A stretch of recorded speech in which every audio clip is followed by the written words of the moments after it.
All right. And now we're recording. All right, let me take off my jacket. Hold on. Oh, Shit's about to Jesus. get shit's about to get heated. Yeah, man. I'm actually cooking on pretty low fuel right now. My nutrition took a back seat today because I'm sleep deprived. So I said, fuck it. Fuck everything I'm trying to be healthy with. I'm going to get nicotine. I'm going to get caffeine. I'm going to eat whatever the hell I want. I'm Right going to get on. through the day. Because I only got, so I went to bed at 3:30, right? Because we were playing Xbox, talking and shit. And I was listening to that Andrew Tate podcast while I was laying down with, do you know who Andrew Tate is? I do. Dude, that guy Thompson. cracks me the fuck up, man. Dude, he's funny as fuck because he's just real, and it pisses Yeah, everybody off. yeah. Um, and so I was listening to that podcast with him, and that I can't remember his name off the top of my head. He's like some streamer, like a Twitch streamer or something. I don't know. I haven't seen his streams. Oh, well, he basically, okay, so just picture like your stereotypical 2022 beta male video gamer Are you that talking about Ninja? who? Ninja? That Fortnite Nin, kid? um I don't know. But no, that's not his name actually. No. I don't remember his name, but I'd know it if I heard it. He Okay. anyways, it's really popular. You've probably seen little TikToks or video shorts of it or something. Yeah. It's the one where basically like okay, one of the clips is where Tate's like sitting on a bed with his laptop. He's like, what are you doing, man? Like, where'd you get the laptop? He's like, well, it's because you haven't said anything interesting, provocative, profound, interesting, or even a little bit enjoyable. So I figured I might as well just grab my computer and work because you're that much of a waste of my time. And Yeah. he said it like that. Yeah. He said it way more savage, man. But like, I saw that shit. I just couldn't keep it in. But after listening to it, because like I primarily like listen to him for entertainment. He Right. does make some good points. And then I don't agree with some of his others. But That's I how it think is one with of his both good sides. points is that we are all kind of being pussies a lot of the time. And you know, when he just starts talking about how fucking godlike he is and shit, I'm just like, damn. All right. Because I missed the gym the past 2 days. And you know, I got a car yesterday, so that okay, fine. But then the day before, there was really no excuse. And then I was probably not gonna go today. And then Does it make you feel like shit? oh, if I don't go, Yeah. yeah, yeah. Because you know, I set a pretty ambitious schedule and I feel amazing when I'm on it. But the problem is if you fall behind even just a little bit, it all just adds up, man. It's just fucking Yeah, everything goes to shit. I've noticed that. Like today, I was trying to get a lot of things done, and I'm rushing out of my house to get all my fucking gear in my bag. And now I make it all the way to the hotel, and I don't got my fucking boots. I was scrambling all over the place. But it was just one little thing, right? It fucked everything up. I fixed it. I was not gonna drive 3 hours back home for some fucking boots, dude. you weren't? No, I was not gonna do that. Fuck no. Were you just gonna accept I the was fuck gonna down? accept my fate. I was gonna say You're gonna fuck take it, your lickings? see what happens. Yeah, I feel like they'd probably just make you go buy another pair or something. They better fund me because I'm not out of pocket. No way, dude. Probably, dude. There's like 500 guys on base. I'm sure somebody has a pair. Yeah. You know. So what are you doing? I mean, if you can talk about it, like what are you doing over a weekend in a hotel? Well, I'm in the guard, right? Oh yeah, that had slipped my mind. I had missed that actually. Yeah, so Yeah. that's why I got work this weekend, and I'm coming in a night before because it's closer to the base instead of having to wake up at like 4 a.m. from my house and drive for 2 hours. Just come to the hotel. It's like 10 minutes away. So yeah, we just work on the weekends, one weekend a month. I mean, yeah, you got full timers too, but most of us are just weekend warriors. How often do you get piss tested in the guard? For me, it's a random thing. That's what they say at least. But for me, I've been tested every month since I got back from AIT. Every month. Every month, dude. They're trying to catch Wow. me slipping, but it's not gonna happen. I'm not surprised by the frequency, because my unit would do it once. I'm not even exaggerating, 2 times. I don't think we ever did 3, but 2 in a month. That's Because wild. it makes sense though. I mean, dudes are over there fucking snorting coke and smoking pot and all kinds of shit. Yeah. Um, They could only do and it once a month here because we're only here on the weekends. So yeah, yeah. So at least you're kind of like, if you obviously you wouldn't want to do it, but you no, could of course not. probably smoke right after you leave, and then you'd be I'm good by not the time you came back. suggesting you do that, Yeah, but there probably is ways around it. yeah, yeah. I was debating what, because I dropped acid while I was in the army. Oh Yeah, god. I did, but Is that what the I army did worried to about you? that. I Fucked worried you up? about that. What was that? Is that what the army did? They fucked you up. You had to do acid. Well, of course you can't answer this. I was about to ask you if you'd ever done it, which I don't think you actually have, but No, I um, haven't. I haven't done any drugs whatsoever. not even a joint. Ever. Do you feel like harming yourself? No, I'm perfectly fine. I'm mentally stable. I'm Do very you have happy actually. do you have trouble sleeping? I sleep like a fucking angel. Okay. All right. You get to stay in the military for now. But you do smoke cigarettes. Give me your first line. Dude, everybody in the fucking military smokes. uh, I did for a month. And plus I'm European, so I've been smoking before I was like born, essentially. I heard someone, I think it was Green, tell me that it's not that bad because he rolls his own cigarettes. It's the same shit. That's what I'm saying. Like, it's It's such a the dumb same argument. shit, dude. Where do you buy your tobacco? From the same guys that sell you the already packed cigarettes. So you're smoking the same shit. Yeah. For me, I'm not gonna lie, I do like some cigarettes while I'm drinking. I avoid it, and I don't seek it out. Like, I won't go buy a pack if I know I'm gonna be drinking that night. But if someone has a pack just laying around, I might try to bum a cigarette. Right, right. Yeah. I feel See, I don't bad know. when I've I do it. never drunk in my life, so I don't know what it's like. Not even alcohol. Oh, dude, I'm a Muslim. So, okay, that's interesting because we've actually talked about Christianity quite a bit on the podcast. Um, what about, all right. So what would you consider yourself like in terms of strength levels for, how committed you Level? are to the Okay. Muslim faith on a So scale of, like yeah, on a scale of 1 to 10, if you had to rate, um, how deeply you believe in it and how committed you are to the faith and everything, what would you rate yourself? there's a lot of factors that are involved. So I'll list them to you and you give me an evaluation on your end. So I don't smoke. Or I smoke cigarettes, obviously, but that's not against the religion. I don't drink, which is a big one. I don't eat pork. That's a huge one. Um, I fast during Ramadan the whole month. That's a very big one as well. I pray every night I go to sleep. I don't I don't pray 5 times a day, which you're And supposed to that's a big deal in the Muslim faith, right? essentially, yeah. And I don't read the Quran, which you're supposed to do.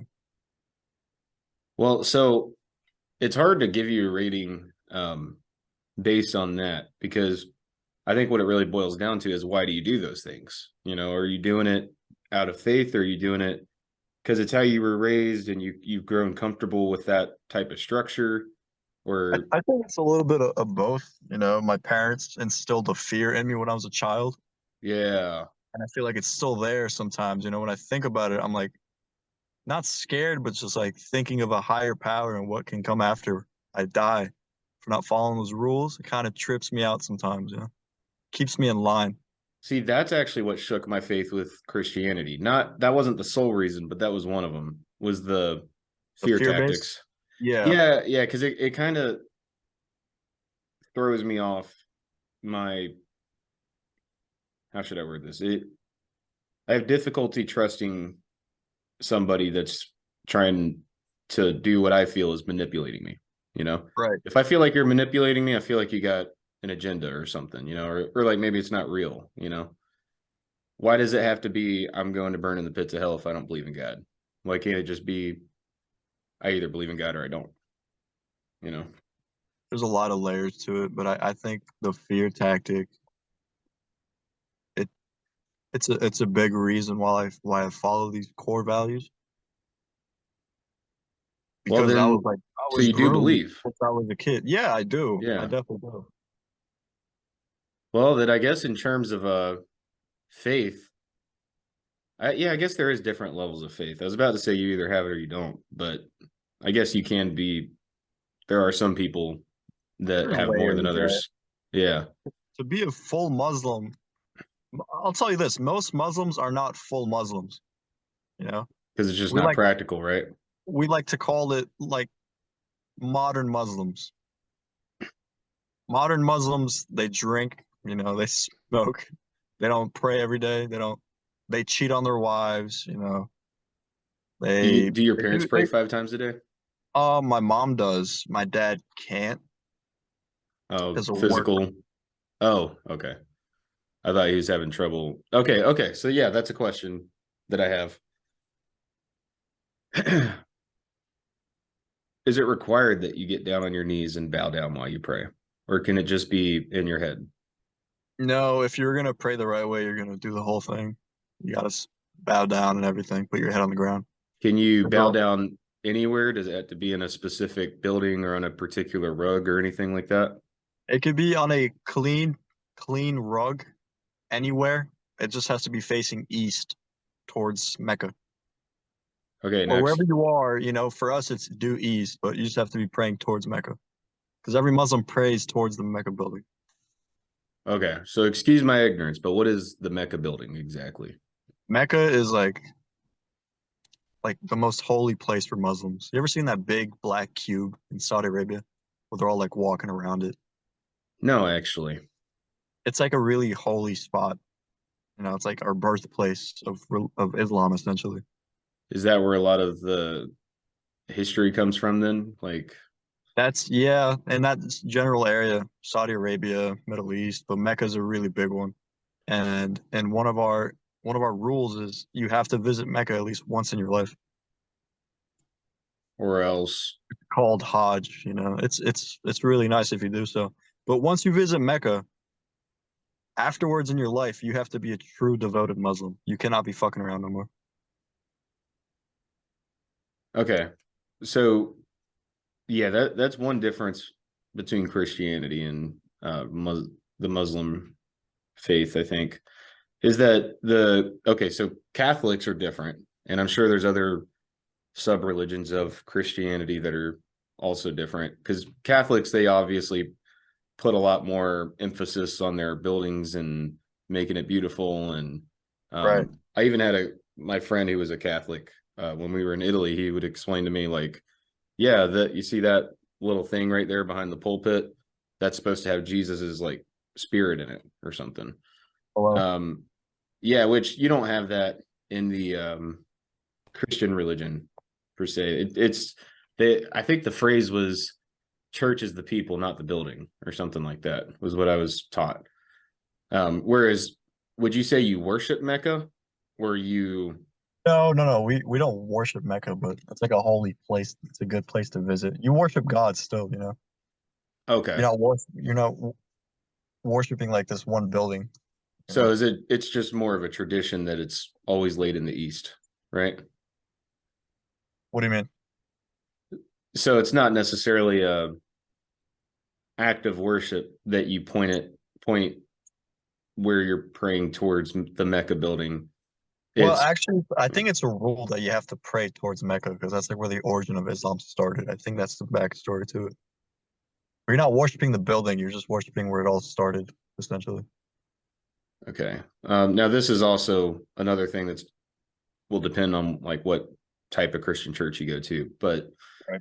um, I feel and this is just like a guess because I don't really know, but I feel like most Christian churches do believe that you keep your salvation forever. Once you have accepted Christ into your heart, forever you are saved, and it doesn't So matter no matter what how. you do. Yeah, now my mom would disagree because she's not a Pentecostal, but she's more in that direction. Um, and she would say that if you fall out of your faith and you sin, you don't repent for it, things like that, you can lose your salvation. And it's as easy as repenting and you'll be forgiven. What about the Muslim religion? Do you keep your salvation forever? Can you lose it? You could definitely fall off track, but You might have a damaged relationship, but would you still go to heaven? Or it really depends what you've done in your life. Like some things are just not forgivable, no matter what. like blasphemy, right? Like killing a person That's unjustly. that's unforgivable. I believe so, yes. Like Wow. unjustly killing somebody. Okay. Okay. And what qualifies as justification? Um, don't quote me, but I would say like let's say there's another holy war, Meaning right? like they're trying to exterminate Muslims simply for You being are Muslim. defending yourself and defending your religion. You're not attacking, but you're defending That's essentially the attack. fair. That's fair. Now, this is something I feel like it's probably something that every Muslim hears and probably rolls their eyes at and gets annoyed at. But it's something I heard, and I've never read the Quran, so I don't know. And I know you said you don't either, but um, what's with all people saying that if you read the Quran, it literally tells people to go kill Christians or whatever, go kill the infidels. Is there any legitimate? That's an interesting question. Yeah, If we look at when these books were written, they were written a long time ago, right? yeah, Like we were in a time of war when they were written, essentially. yeah, Holy wars were going on, right? So all these books, like the society that they were created in, have very different values and morals, and what's normal to them is completely crazy to us. Like stoning people, we don't do that no more, right? That's So when you read the Quran, are you supposed to take it as an absolute, like literally word, like what it says is what it means, or is it I supposed to be personally don't used? think so. Would you use it Yeah, as a metaphor? there's extremists on all spectrums. Like you got extremist Christians, you got extremist Muslims that take Yeah, every word to heart. I think it was meant to like adapt with the times, so whatever was normal in today's society, you don't really want to follow it word to word. Like go kill the infidel. Who's the infidel though? Because yeah. technically all religions, well, for Islam's Christianity and Judaism, they were a branch off of Islam, but they just lost their way, and that's why they differ from us. Christianity and what? And Judaism and other religions, they were like branches off of Islam. Really? But God or our messenger said, when our messenger came, Muhammad, peace be upon him, when he came to this world, he said, I've been sent by God to explain to you guys that you've lost your ways. We've sent other prophets like Jesus, and because we believe Jesus is a from God, from our God too, right? We just think that the Christians changed it up too much, They didn't understand the true words, what God was trying to tell them. So God sent the third prophet, which was our prophet, to redo everything and make it clear what he wants in the Quran. What was that prophet's name? Muhammad, Oh, okay. And so Muhammad was basically your Jesus, he was a messenger of God. but not his son. So he wasn't like No, a no, he's not a considered a son. superior being or anything. He was a No, normal he's just human. another man, but he's a lot of respect for him. Okay. Okay. Messenger. We believe Jesus is a messenger of God too.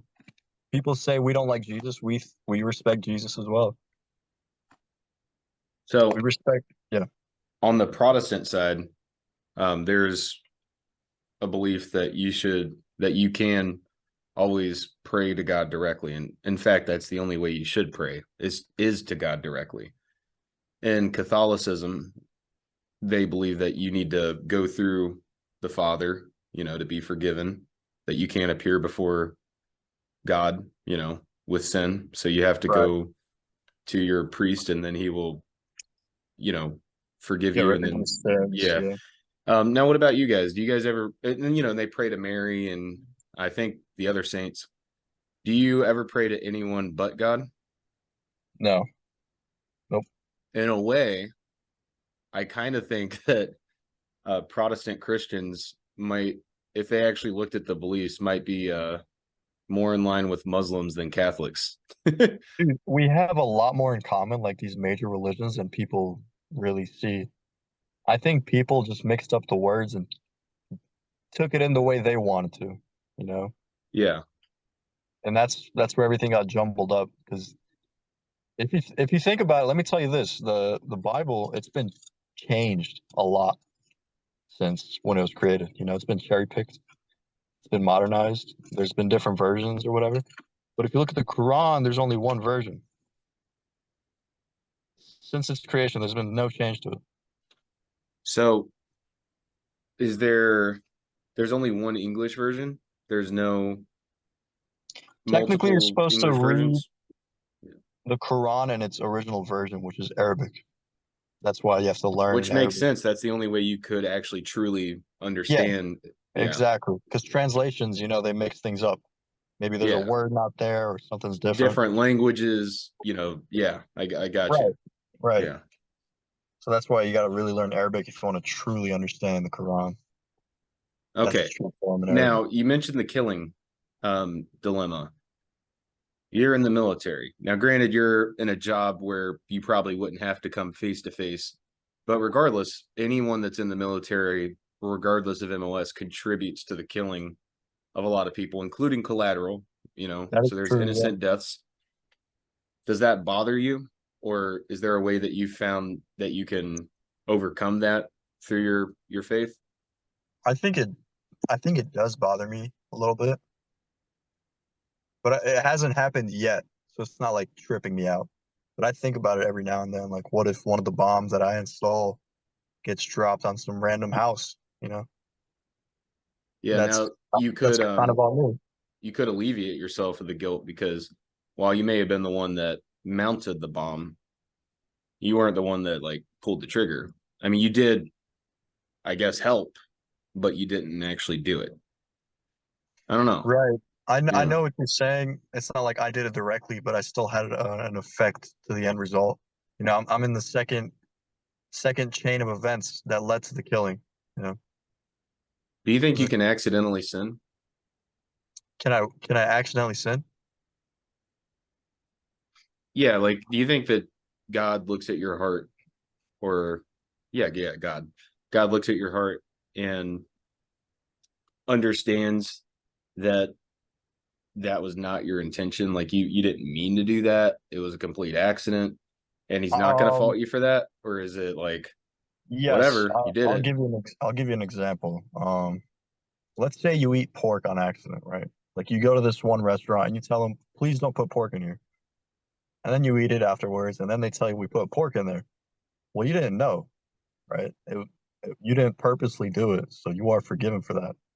And let's say you are a POW, right? You're in the middle of Vietnam or some random country. I'm not just stating Vietnam because whatever reason. Let's say you're in a prisoner camp and they force you to eat pork. If you don't eat this pork, you're gonna die. Islam allows you to eat that pork to continue to survive and live I to was fight just another about to day. ask that, like if you were in a life or death situation, pork's the only thing you can eat, They you know? allow you to eat it to continue to survive. It is forgiven.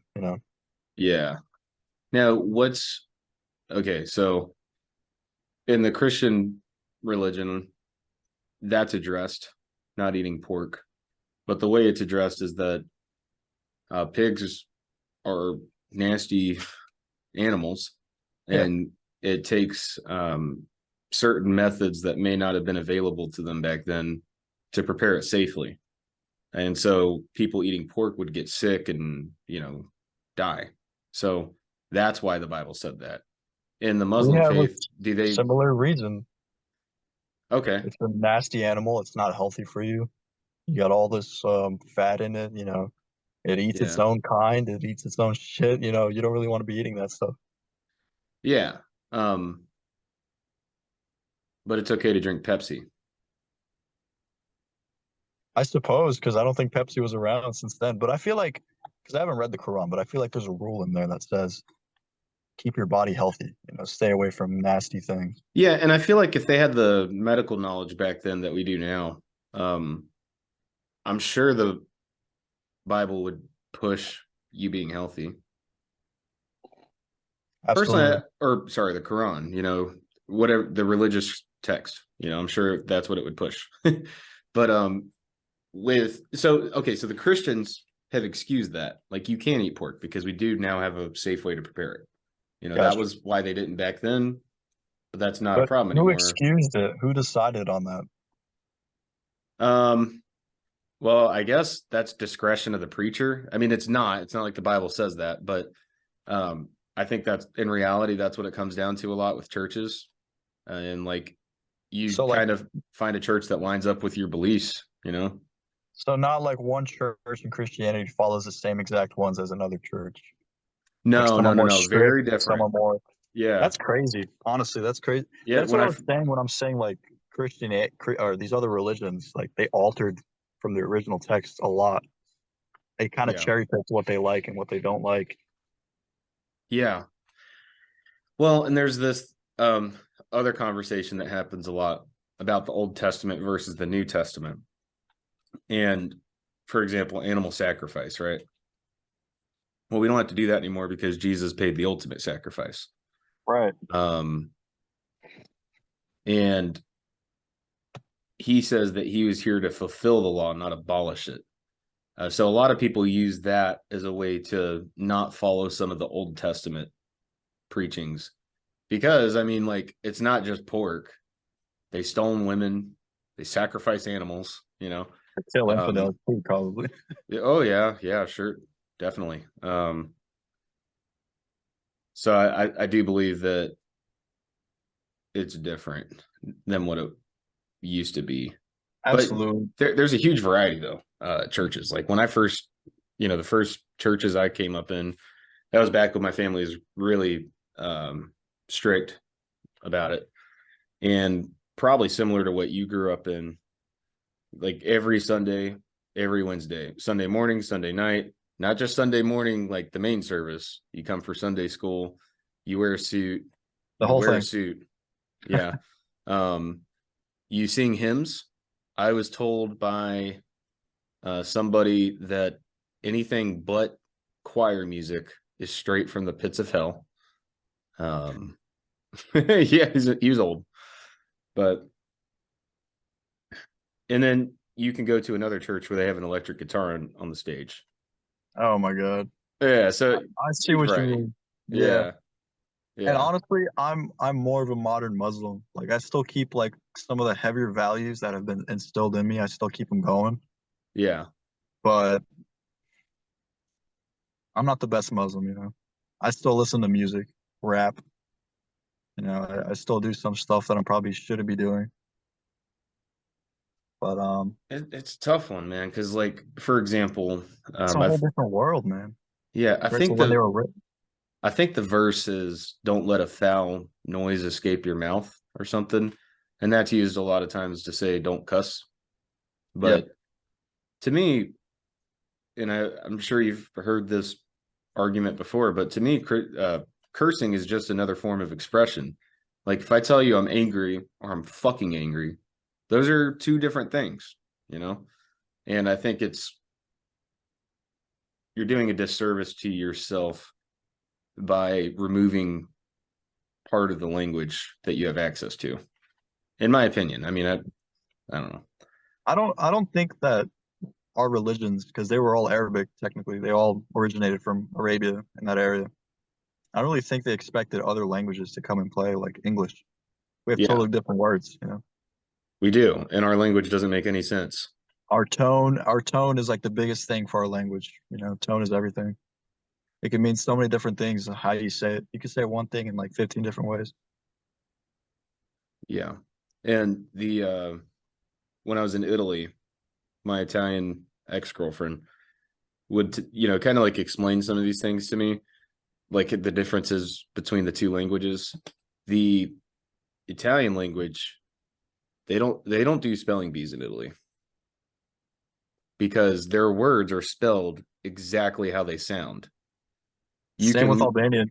yeah, but same with like pretty much, well, I A shouldn't lot of say, languages. yeah, because I think German's similar to English, but Well, um English originated from those type of languages like yeah, German, Dutch, French, you know. yeah. Or Czech, Czech. He Yeah. was telling me when if he were to go talk to a Dutch person, he could probably get about 60% of what they're saying because the languages are that similar. And they got some English words in there too. They do. A lot of other countries use English to supplement their own language. Like the Italians say LOL, they do. Yeah. Um, and they like all those little things, they do that.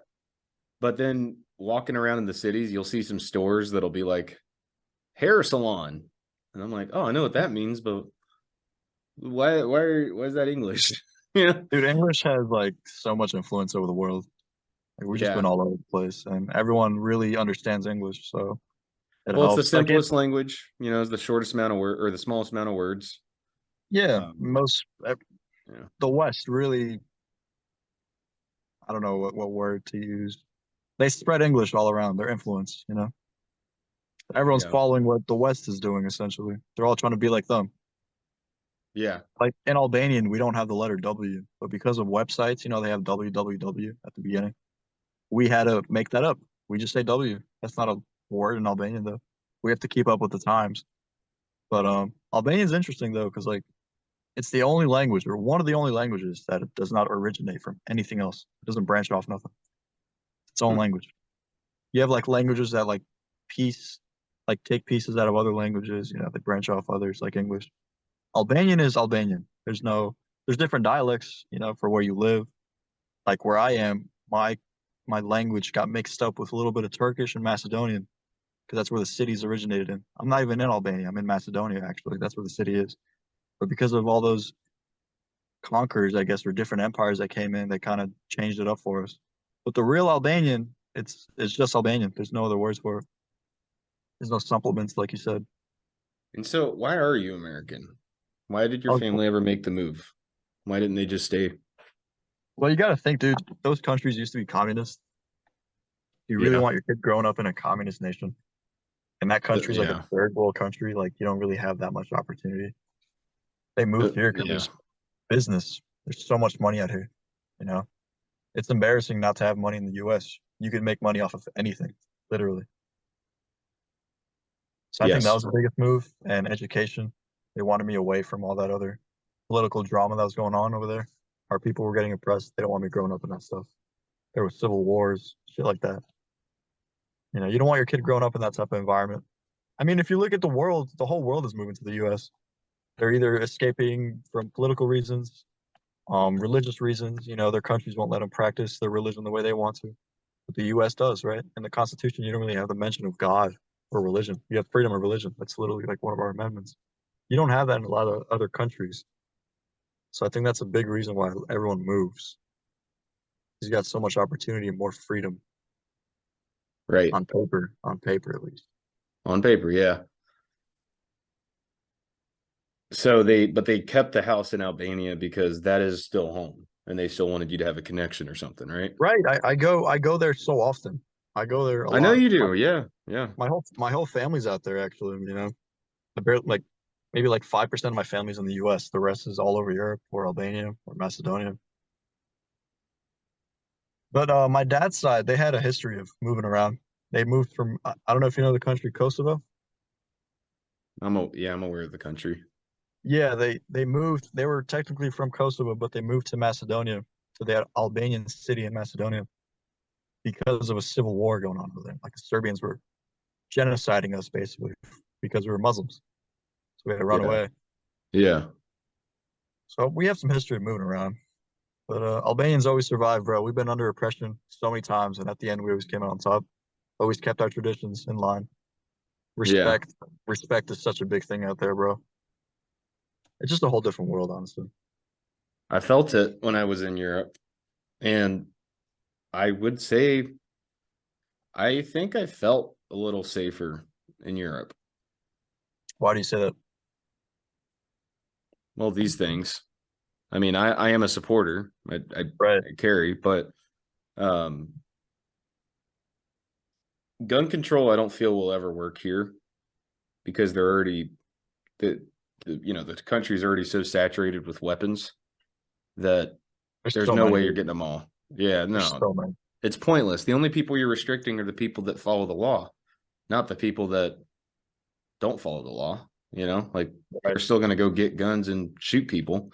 Plus, there's so many unregistered weapons that the government kind of doesn't know about. They don't have like exact numbers. So I Dude, don't if you think, yeah, go ahead. well, I think Europe pushes, or not Europe, but like the citizens of Europe push their ways onto America, or they suggest it, right? Like they heavily suggest it and criticize us because we don't have similar practices. But I almost feel like it's um, not a very well thought out argument because if you really took into consideration the reality of America and how many weapons we do have, how could you possibly think that putting some kind of law into place that you can't carry a pistol that has 6 rounds is going to solve the problem? Like, Dude, those countries cannot compare to us because, first of all, none of them have the population we have and the amount of cultural diversity we have, right? You go to yeah, Europe, like let's say Germany, the majority of people there are Germans, right? yeah, They have yeah, similar values, it's not a big melting pot. Yeah, they have immigrants, yeah, but it's nothing like the US. You go to New York City, every religion, every person around the world is in that city. So how can you get people behind one idea? Just because it works in your country doesn't mean it's going to work over here. It's a whole different ballgame, I hear. This country was started on those type of ideas about having guns and protecting us from our own governments. It was different in Europe. It was all monarchies and dictatorships, right? So they can't really force that upon us because it's not going to work like they think it's going to work. right. And fuck, you said something that struck something with me. Can you rewind about 10 seconds, please? Uh, Is there a button what like somewhere? I'm trying to think. I was talking about like how their nations were born and their cultures were just completely different, right? They were under different governments with different values. Yeah. Their nations have just different mindsets, honestly. Like they're Oh, not as right. diverse as Okay. us. Okay, I got it.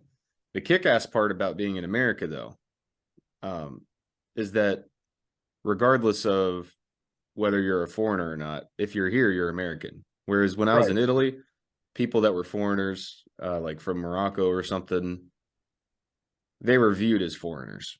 Whereas here in America, it's Absolutely. like, yeah, you might be a foreigner. Are you a citizen? Oh, so you're an American. Okay, cool. Like I like that. I do like that we That's are inclusive like that. Because that like you said, that's how we were made. That's our dude, country that's was how we founded are. on that. Yeah. We're founded on immigrants. Everyone around here is not American. We're all from somewhere else. Yeah. So you can't really say I'm American just because you're from America. You know what I mean? You're from somewhere else. You just don't know your real origins. Yeah. So, but over like in Europe, like you said, in Albania, they're raised very differently. The majority of people there are white, if not everybody's white. They see one person that's like a darker skin color, they're gonna look at him like he's an alien. What is he doing here? They're gonna. Yeah. It's just Well, different, bro. and so I was actually talking with my little brother about this. And I was thinking, bear with me, I'm on 1 hour of sleep. Um, okay, yeah, I have it now. It came back. But I better get it out before it goes away. And that is that after listening to Andrew Tate, that's what sparked the conversation. He makes a lot of comments about women, and Well, I don't agree with it. I think that you can have a traditional relationship where the woman does stay in the house. That's her only responsibility. She provide, she makes the food, she cleans the house, does the Right. dishes.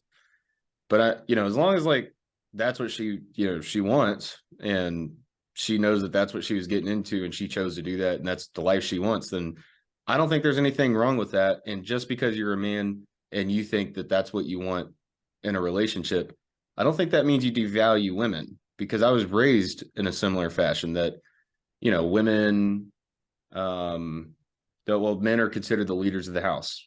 You were supposed to be the protector and provider, Right.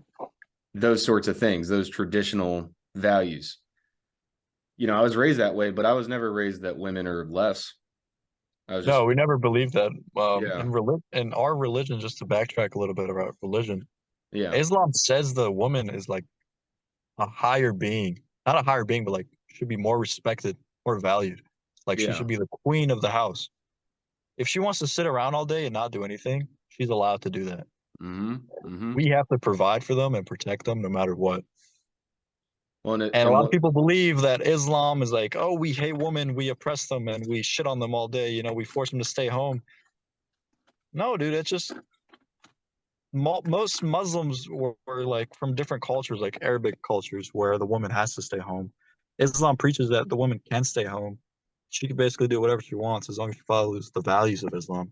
But she has to be treated like a queen in the end. yeah, She has to be respected because she could do something we can't, which is create life. yeah, Very valued in our religion. of course. And It's not like we're oppressing women, bro. It's just since the beginning of time, we had our own roles for obvious reasons, yeah, right? men Like are better at combat. We pick up things. biologically, we are stronger. Yeah, I'm not yeah, of saying every course. woman is weaker than a guy. I'm not saying, but physically we're bigger, Yeah. usually. Um, we're faster, we get fucking take more hits. Okay. It's Do you just our do, job. have you ever done jujitsu or anything? No. Okay. Do you know what a mount is? Like if you mount someone? Um, you could explain it to me. I probably know You this. basically like they're on the ground and you're kind of like sitting on their belly, Oh you yeah, yeah, I know. know what you mean. I've seen that on Well, UFC. if you were to do that to me and strike me in the face 5 times, and then you were to do the same thing to a 115-pound woman, I would probably sustain less damage than she would. Yeah, you're probably gonna break her jaw or some shit. Yeah. And again, like you said, that it's different roles. Like we were evolved to complement each other. We weren't evolved to all be the same thing. That wouldn't make No, sense. no. Yeah. But that being said, I don't think that that's a woman's only role. I think that if you don't want that, you shouldn't be obligated. I mean, you should Of be able course. to have whatever, even if it's some crazy polyamorous, whatever the fuck. Yeah. And what's kind of funny though is like, I feel like part of what, okay, so obviously, let's take the extremists that we all hear about, the ones that throw like acid on little girls that are Yeah, just trying that's to go to insane. school and stuff. That's We'll push absolutely that to the insane. side. But like some of the other things that, you know, people might call Muslim misogynistic for would be head coverings. But like from what you're describing, it seems like the head coverings are more for like you're covering up her beauty because no one else should get to it, or not. It's not No that. one, no It's one deserves to see it besides you, right? yeah, and like a lot of times, isn't that even like a value of the women? Like they don't want to show their beauty to other people besides Right, and her. also they cover Yeah, up because natural, or not naturally, but what do you see? What do you think when you see a woman that's almost naked? We don't we think of something sexual. It's just in our nature, right? yeah, We want to reproduce all the time. So when she's all covered up, you're not going to bat an eye, right? yeah. You're not going to think about it twice. And she's protecting her own beauty, right? Only her man and her children deserve to see that beauty that God's created. We're not even And supposed I to look at other respect that. women, you know. You're not even Technically, supposed to look at her. if we're not married to them, no, we're not Huh. allowed to see. We're not allowed to look at them, touch them. Only if the man or the husband gives us permission to like even talk to her. Now you might find this interesting.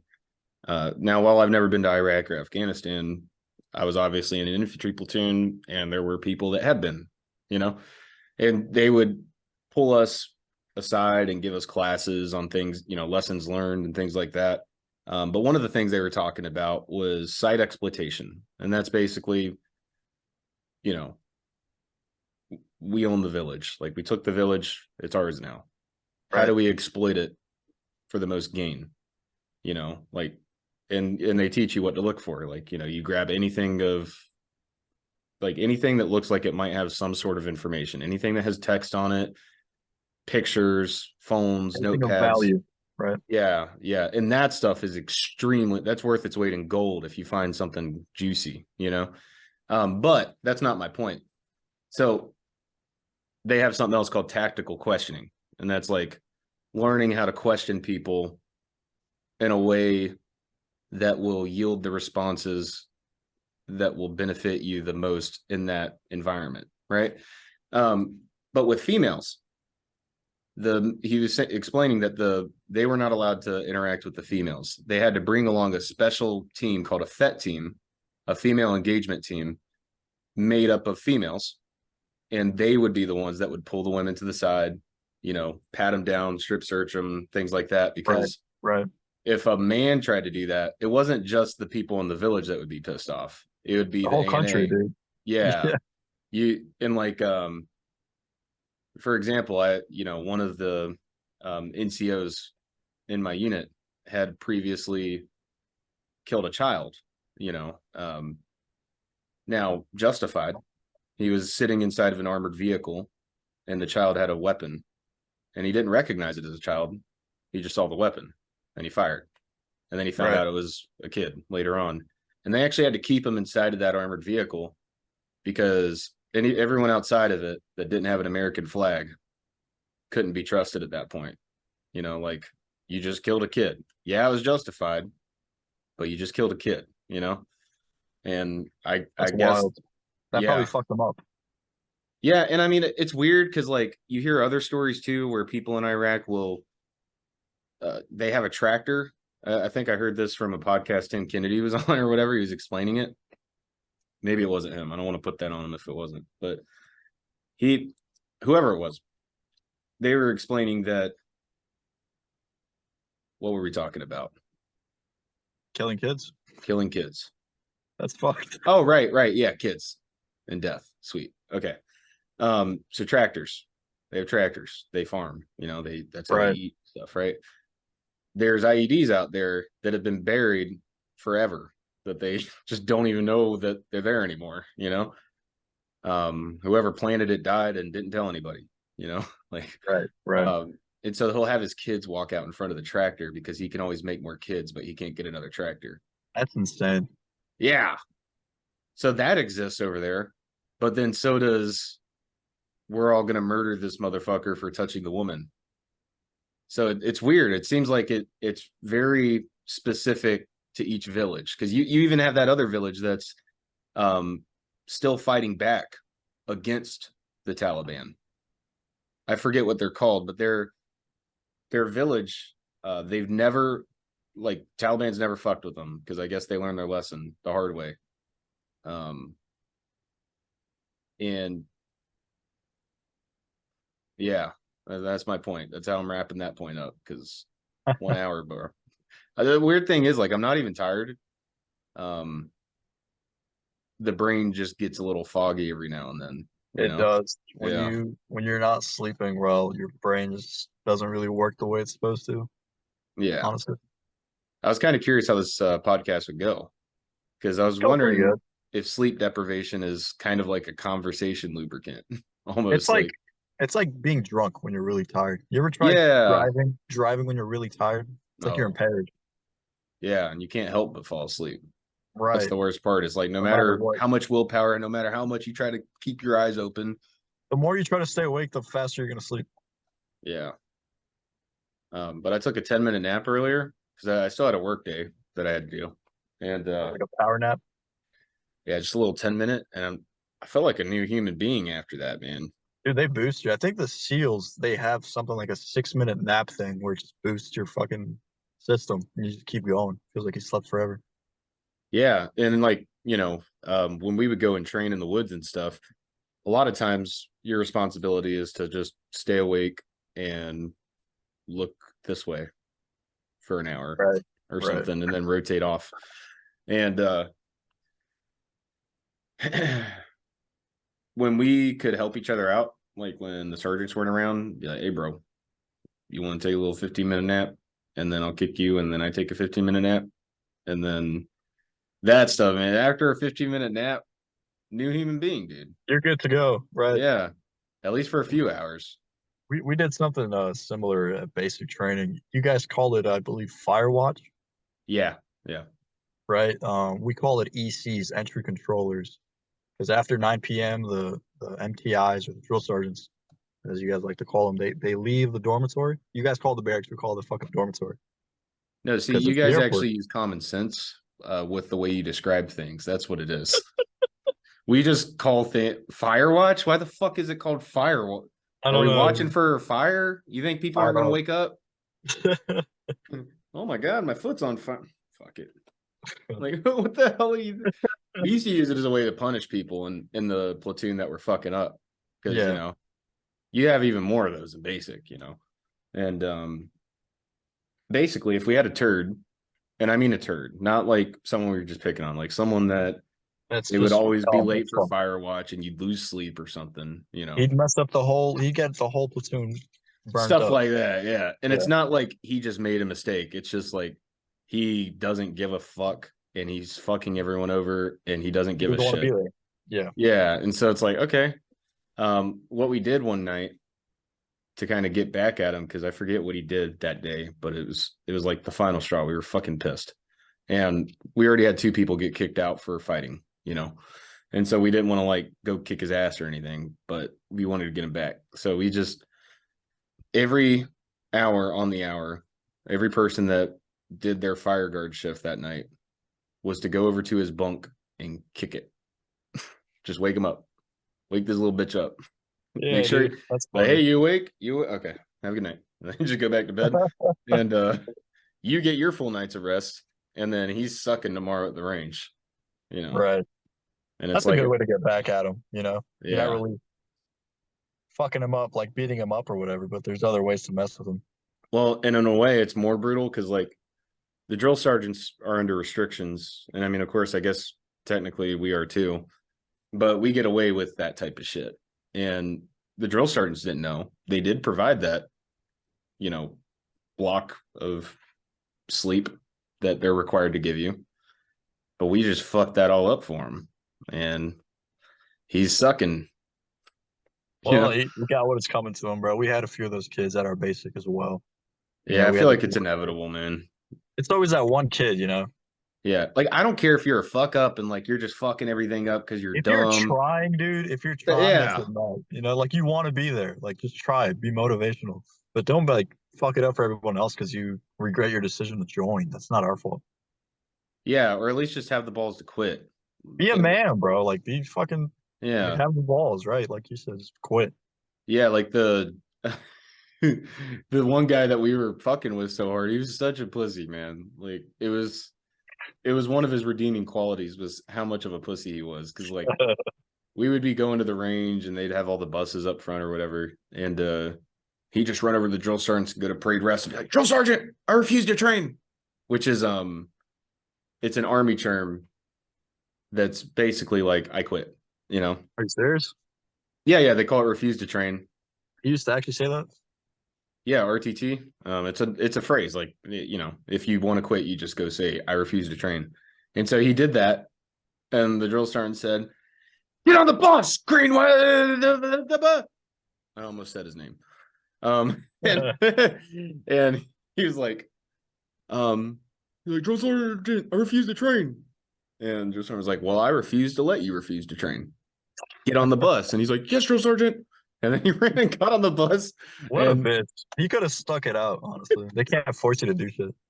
we tried it again at the range with a different drill sergeant.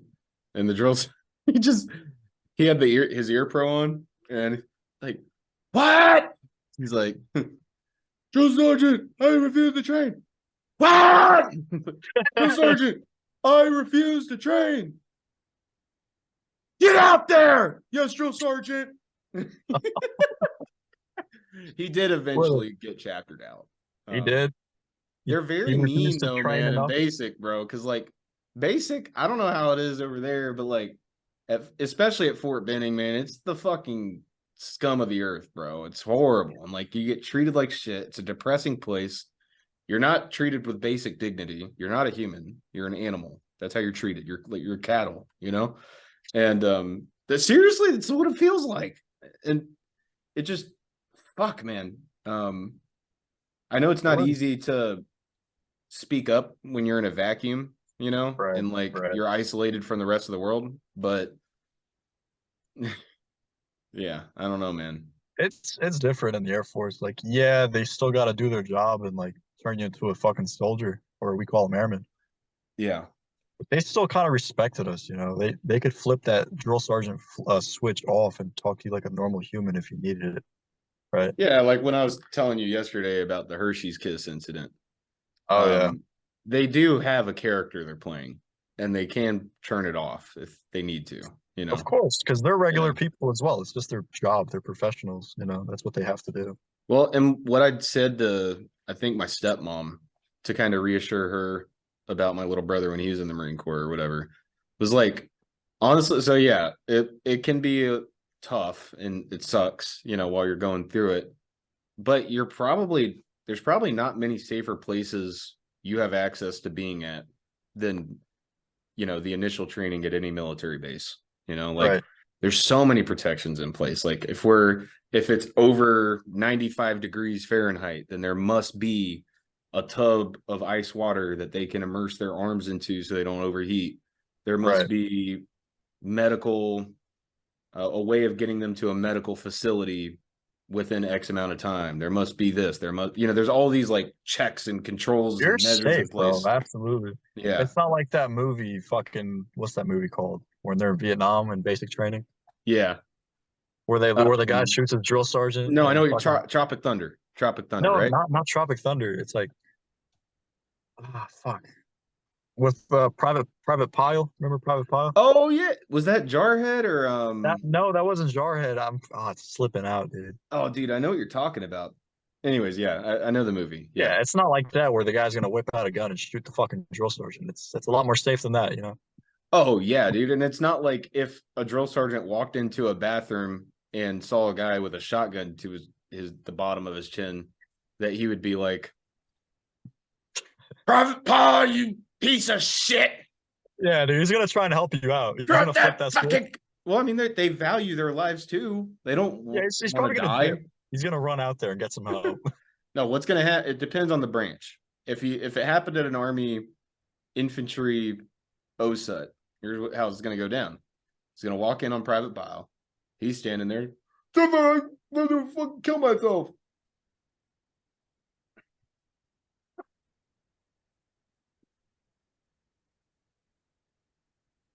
He doesn't give a fuck, huh? Rob,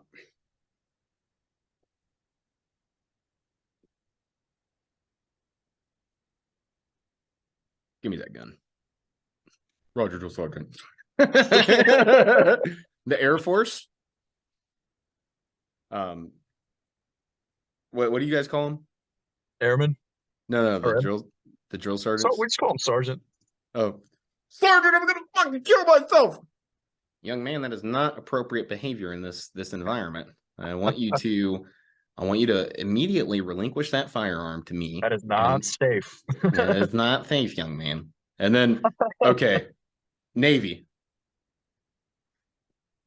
I don't even know what the fuck they call their people. Yeah, The I think Seaman.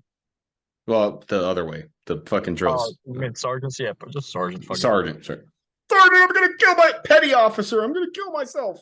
The fuck is a petty officer? Petty I don't officer, know, I'm dude. gonna fucking kill myself. Boy, you better drop them pants right now and let me suck on that dick. The Marine Corps, it wouldn't He's go gonna how it fucking went in kill him. private. Now, actually, in the Marine Corps, it probably would go exactly how it went in Private Pile. He would kill him, dude. He would kill him. Yeah. And then I'm trying to think. Coast Guard, I don't even know how to hit them on that. Like, I don't do even they know even do anything about the basic? Coast Guard. Yeah. No, I know they do basic. I think they're actually considered I think their basic is considered the most academically difficult one, It is even actually pretty trumping the difficult. Air Force, believe it or not. It's very close to where my base is actually, where their basic training is. It's in Jersey. It's like Yeah. 30 minutes from here.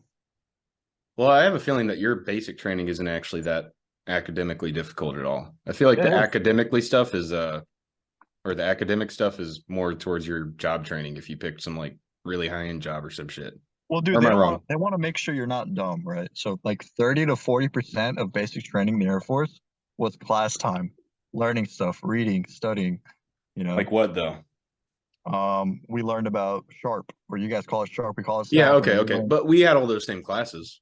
We had to learn about Sharp and fucking but yeah, it's not like it was academically difficult. We just had to sit there while they talked, you know. right. I guess so, but there's still academic levels to it. But as you said, when you're actually learning your job is where it gets more academic and more difficult. Yeah. You know, you got to learn about a bomb, right? Like that's not that easy. Yeah. Did you buy one of those stupid class rings for basic training? No, but I know the kids that bought them is fucking retarded. Yeah. Waste the money. Like Dude. $300, dude, for a ring. Who's gonna pay for that? Yeah, no one talks about it, but what's with all these motherfuckers going in and scamming the shit out of They're our scamming these soldiers and P1s. airmen? Yeah, Yeah, dude. there's Like no you're way literally getting soldiers. the most vulnerable adult you can possibly get in one of, or I shouldn't say the most, but like in a vulnerable environment too. And they can't Google shit to see if you're full of it. Overpricing them and shit. Yeah, Yeah, dude. Like what? $400 for a ring or something? I don't give a that's fuck about basic, bro. Like, no, it's, dude. yeah, Everyone went through it. It's not that special. yeah. It's The basic. the cool shit to me is like what I get at the unit. Like I got the platoon coin. Platoon coin was really cool because you had to Right. earn it, you know. Um, and that meant a lot to me, you know, because like it's like it usually takes a while, you know, and then it's like you're accepted, you know. So that part's nice. But fuck a class ring, man. I ain't buying no fucking gold ring, bro. The most valuable thing for me at basic was the class photo because those were some dudes that I chilled out with. You know, they were some. I met some Yeah. pretty cool. But And I like mean all that this, sparks memory and shit. right? So Like memories. It's just I don't care about a ring or a coin from basic, right? Like what I care about is getting that patch after completing my job training, right? yeah, yeah. Like I'm officially part of this MOS, right? I know what these guys do. I'm a part of them. That was more special, where I actually worked harder for that. Yeah, now to be fair, yeah. Like we have something called Honor Hill, and that's when you finish your infantry training. Like you've already graduated BCT and you're coming back from like a week in the field and every day you're doing like random infantry shit, whether it be Right. practicing mounted operations or the drill sergeants are giving you a crash course on platoon attack or whatever. Um and then you finally it's over and it wasn't like it was the hardest thing in the world, but it sucked, you know. And I think that's like the military in general. It's not the hardest thing in the world, but it sucks. And Yeah, it sucks, honestly. yeah, and so ours, I've it's different for it depends what company you get assigned to, I think. Because I've heard some guys say they had to walk 16 miles with a ruck on, 35 pounds and everything. That sucks. Yeah, but for us, we did like a weird assault pack run for 8 miles. It wasn't a run, but it was like a slow A light jog. jog. Yeah. Yeah, and each mile had like a different obstacle. So the first mile, we had to get water cans or something and just keep passing it off. The next mile, they had some like litters with, you know, more water cans on them to simulate body weight. Um, the third one was like a bunch of MRE boxes that had to get to the next spot. And then I think we chilled out after that until the last mile where they made us put our gas masks on. And then we had to run with the gas With mask those, on. that sucks. I took mine off. They were yelling at me, but like I couldn't breathe. Like I couldn't breathe, man. Would you rather me pass out or finish this Yeah. run? And it got to the point where they're like, come on, kid. Well, put the fucking mask on. Yes. And like you can't ever say no. So you have to just basically fail to comply. Like you try, but like you know, like throwing up and shit. Yeah. That was most people though. I think the last mile was more of like all right, you fuckers, we're almost there, but we're gonna get one last fuck you in before we Right. get you up there. And Right. then this is where I think that the drill sergeants get a little mean, man. Because like all those quitters and stuff, they're not allowed, they have to stay in basic training and they're not allowed to go up on Honor Hill, but they are required to open the gates for us. Oh And damn. after we graduate, like we do our actual graduation ceremony, they have to clean the stands. And That's funny. yeah, and we get to leave and go do whatever, you know. Yeah. Um, They fuck with you like that. yeah, they do. They want to make it painful, you know. I think they just don't want you to come back if you quit. Dude, um, honestly, Army BCT and Air Force BMT, they're a lot different because you yeah. guys are doing something. You're getting trained for a completely different role, you know? Well, even in the Army, like Fort Benning OSUT is different than Fort Jackson BCT. You know what I mean? Right. Like the Right. levels of intensity, infantry fuckers are like crazy. Like I mean it. Like my drill sergeants, one got drunk on Honor Hill because part of the ceremony is like you pass this torch, and each one gives like a speech. It's recited, and it's supposed to represent an NCO from a different era. So like Right. one will represent like the 1700s non-commissioned officer. He'll give his little speech about what was important to them back then, pass it to the next one. And then they just keep doing that until they get to modern times. That's pretty And cool. that's when they go and put the cross rifles. Well, this drill sergeant was drunk. I wasn't there for this. This was way after I was gone. But Oh man. he had the torch. Motherfucker burned down Honor Hill. No way. They had to rebuild it. Yeah. From what I Holy understand, I mean, I don't have like a credible source. It wasn't like a fucking colonel came up and told me, but other people that I had been in BCT with had told me like the fates of some of our drill sergeants. And he didn't just burn the hill down. He's like 90% burned, like severely damn. burned. Holy He's shit. he's a vegetable the rest of his life. That's Um, horrible, dude. yeah, and then there was another one that got he's in prison now because he beat the shit out of some random chick on the side of the street. Oh my God. Um, You got to remember that these guys are just normal people at the end of the day. They still do dumb yeah, shit, you know? but the one that got 90% burned, he was a piece of fucking shit. I mean, as far as a drill sergeant, now don't get me wrong, I know drill sergeants got to be drill sergeants, but there's Right. still like he would still Levels of be a piece of intensity. shit. Yeah, Like he he would could be an just asshole just to be an asshole. He doesn't have to be. yeah, like I remember one time we call it upu, which is the food they bring out to you, not the one you go to the DFAC for. You know, it's like out in the field they give you these green containers with food in it and stuff. Right. Um, Right.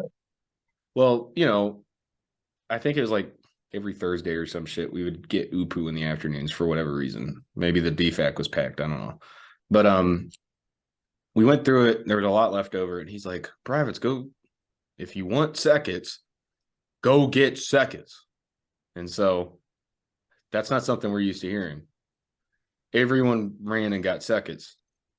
And he's like, all right, everybody enjoy that? Yes, Drill Sergeant. Forward runs position, move. And then like for the next 3 hours, it would get so bad that he got tired of saying, what, hey, hey. That he just got his megaphone and he would go, and 1, 2, 3, 2, 4. That's funny, dude. A fucking cocksucker, dude. But he wasn't even my like platoons. We would just get roped in sometimes, like as a company. But Right. his platoon, oh my god, I would not want to be in that platoon. He would just regularly abuse them. I mean, thoroughly. You know, they never caught a break. Anytime, Dude, I mean, we would just be chilling because our drill sergeants were were they a lazy. sharp platoon? No, I wouldn't even say they were actually the worst behaved platoon. Oh Um, damn. we called them their platoon name was Commandos. You know how everyone has those corny ass fucking names in basic or whatever for their Yeah. platoon. And theirs was Commandos. We nicknamed them Contraband Commandos because they were the motherfuckers that would always get to the commissary and shit and get all the shit and bring it back and sell it. You know, Yeah, yeah, I know what you mean. they were the We did the hustlers, same. bro. They Right. got fucked down, but they were a hustler as fuck. And I swear to God, all of them were like gang members. I don't know how they all ended up in the same platoon, Oh but my like God. Yeah, one dude was like literally from the cartel. I mean, What? How self-proclaimed. did he get in? Self-proclaimed. And I'm assuming because he's 19 and he doesn't have a criminal record yet. But he made $3 grand. He just would go. Dude, what? Okay, so we had a 3K at commissary basic. Oh my right god. next to where we were. You know, at the commissary, taxis would go and park there. We still had a cat card. And believe it or not, even in basic training, it will get you on base if you go off base. And so Were you allowed off base during basic? not during, no, but like on a family day or something, you know. Okay. He would sneak out and he wouldn't go to the commissary because that's like the dumbest fucking place. That's like where all the drill sergeants go, and you're so obviously a private because you're wearing summer PTs at 9 p.m. and you have a camelback on. Like you're obviously a private. Why are you here Right. and not doing fire guard? Like, so he would just get in a taxi, and the taxis don't give a shit. They just want to make money. And so he'd be like, "Yo, take me to Walmart." He'd go to Walmart. No way, In dude. basic, he'd go to Walmart and he'd buy, you know, vodka, whiskey, dip. I saw someone buy a can of dip for $250. Oh my god. Who's And that Red Bull. desperate? Yeah, people get desperate for nicotine, man. They're guilty pleasures. People need that. Man, Dude, I went I through needed it today. withdrawal. I went through withdrawal when I was at basic. I bet. There was And no chance you were leaving that dormitory after lights out. There was cameras everywhere. oh, see, we didn't have cameras. No, there was cameras everywhere, bro. Well, Like they were modern. the drills didn't want cameras.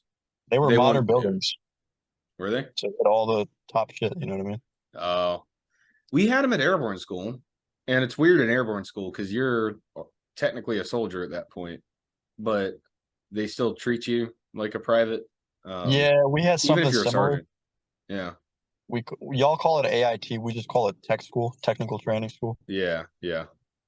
Like we were treated like basic trainees. You know, we had some more freedom, like our phones, playing Xbox. You know, but there were still cameras everywhere, and there were still not Rules and MTIs, but MTLs, military training leaders. They were like more laid back MTIs. They would yeah. still get angry, but it's not like basic where they're fucking yelling their brains out. You know, they're just talking to you. You Yeah. still got rules to follow. You're still under that leash, right? You're not fully free yet. It's not Yeah. like operational yet. You know, it's a whole different ballgame in operational. You know, they'd still do room inspections, like they catch people with alcohol, catch people with cigarettes. Fucking the Army guys on our base, because we had a joint base with Army, Marines, and Navy. It was mainly Air Force, but there's like a few platoons of those guys. They caught the Army guys with cocaine. Fuck yeah. They caught the Army platoon with fucking cocaine, and they were right across our street, dude. Oh, that's great, man. We're like, You of know, course. there's hookers on Fort Benning. Are you serious? Swear to God, there's privates that are in basic training, and they'll, you know, it's on Sand Hill. They'll go out to this street. I don't remember what the name of it was, and it was just rumor, but they would say that like there were female privates that would not necessarily walk the street because obviously they're going to get picked up, you know, by like MPs or some shit. But Yeah. you know, they coordinate like when they go to sit call. Like, hey, $100, you want your dick sucked? That's insane. Yeah, and I never ran into one. If I did, I basic training, bro. What happens on Sand Hill stays on Sand Hill. Right.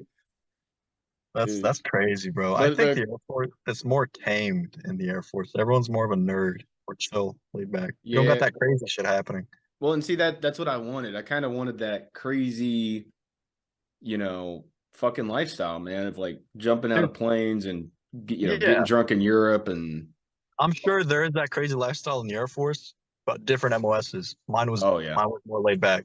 Like TAC P, like Special Forces, they probably went through some crazy fucking shit. You know what I mean? Yeah. Okay. Honestly, man, since you're in and everything, like if you ever really just wanted to like have a really good life, go become a TAC P, man. I don't even think they go through the arduous shit that PJs do. I could be totally wrong. I've never like looked into it. But those guys and PJs, all those Air Force, I mean, really any SF dude, when you come into like a normal group of military people, you're treated like really well. Okay, But God, yeah. especially as PJs, it's just like the two of them. They're Air Force. They kind of have a boss, like the major that's leading the whole thing or whatever. And he might, I don't know, like give them direction on what he needs them to do, but they basically come up with their own plans. They're like, "Hey, sir, so like say it's the PJs, they'll be like, well, this is what we want to have. We want to do this, we want to do that." And then they might go take us and give us some classes or something on medical shit. Well, dude, their SF is bred to be more of independent thinking, you know? Isn't that like for all SF though? Yeah, like that's what I'm saying. SF in Oh, just general, in general. Yeah, yeah, yeah. not just Air Force, SF in general, right? Yeah, not everyone in special operations though, because like Ranger Regiment is basically an infantry unit. Elite infantry, Just right? yeah, they're elite infantry, but they're still infantry. So they have that same Yeah. regimented There's mentality. different tiers of SF. Yeah, yeah, yeah. Like you Well, and I got mean, you Dev need War, Rangers. You need you those got like guys. Delta Force, bro. Like they're just off the grid. They're not really following the rules that we follow. They got their own set of rules. Yeah, and they change their name like every week, so no one knows what they're called. Dude, we have a TAC P unit on our base, on our guard base. Hmm. They don't wear the OCP uniforms that we wear. They wear jeans and they rock these big ass black beards with these glasses on, these backwards Yeah, caps, and so it's different, right? When you see them, like it's a different demeanor when you're talking to them. Yeah. yeah, A yeah. lot They're more. They're chill, like the and coolest guys you'll meet too. I know, and it's like because they haven't been exposed to the same toxicity that The same ever. bullshit, right? Yeah, dude. Because I'm trying to think of some example. There. Okay, all right. We were in Germany doing a training event, Right. and I think we are just going out to a range or something. It was like me, the LT, the PSG, and another private. And they just like snagged us because they needed extra hands or some shit. And we were just riding around. And we went to the range we thought we were supposed to be at. And it turned, fucking homeboy in cargo shorts and like Crocs walks up. Hey, what's up, guys? And I was like, hey, we're looking for a range, I don't know, 103. Yeah. Oh, no, that's up the road. Like, oh, what are you guys doing out here? Oh, we're just shooting some javelins.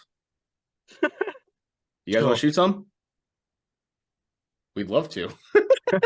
And like, but then like, the LT's like, no, we got to go. We got to get back to Yeah. the, yeah. It's like, sir, come on. Come on, man. They're special forces, sir.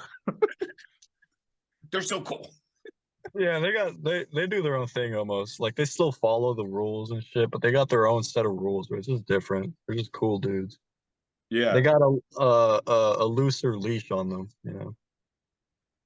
Yeah. And I mean, that's what they're made to be, That's like, what they want. They want independent thinkers, more laid back. They don't got to go through the bullshit that we go through. They're not robots. yeah. Yeah. They want competent people that can work together really well as a team, but also think, And like they're like on their smart. feet, right? Yeah. Yeah, they're smart, but you also need to understand what we want you to accomplish. But they need somebody that they can kind of give that, like their intent to, and then just let them do their thing. Yeah, exactly. I don't know if Exactly. that's how it works, but That's how I see it at least, right? Here's yeah, the mission. Here's what we want you to accomplish. Go fucking do it. They're yeah, not gonna be on their necks micromanaging them, making sure they're not fucking around because they're not. yeah. Now everyone knows, Green Berets, Navy SEALs, PJs, TAC P, MARSOC. JTAC. Yeah, but and there's Delta Force.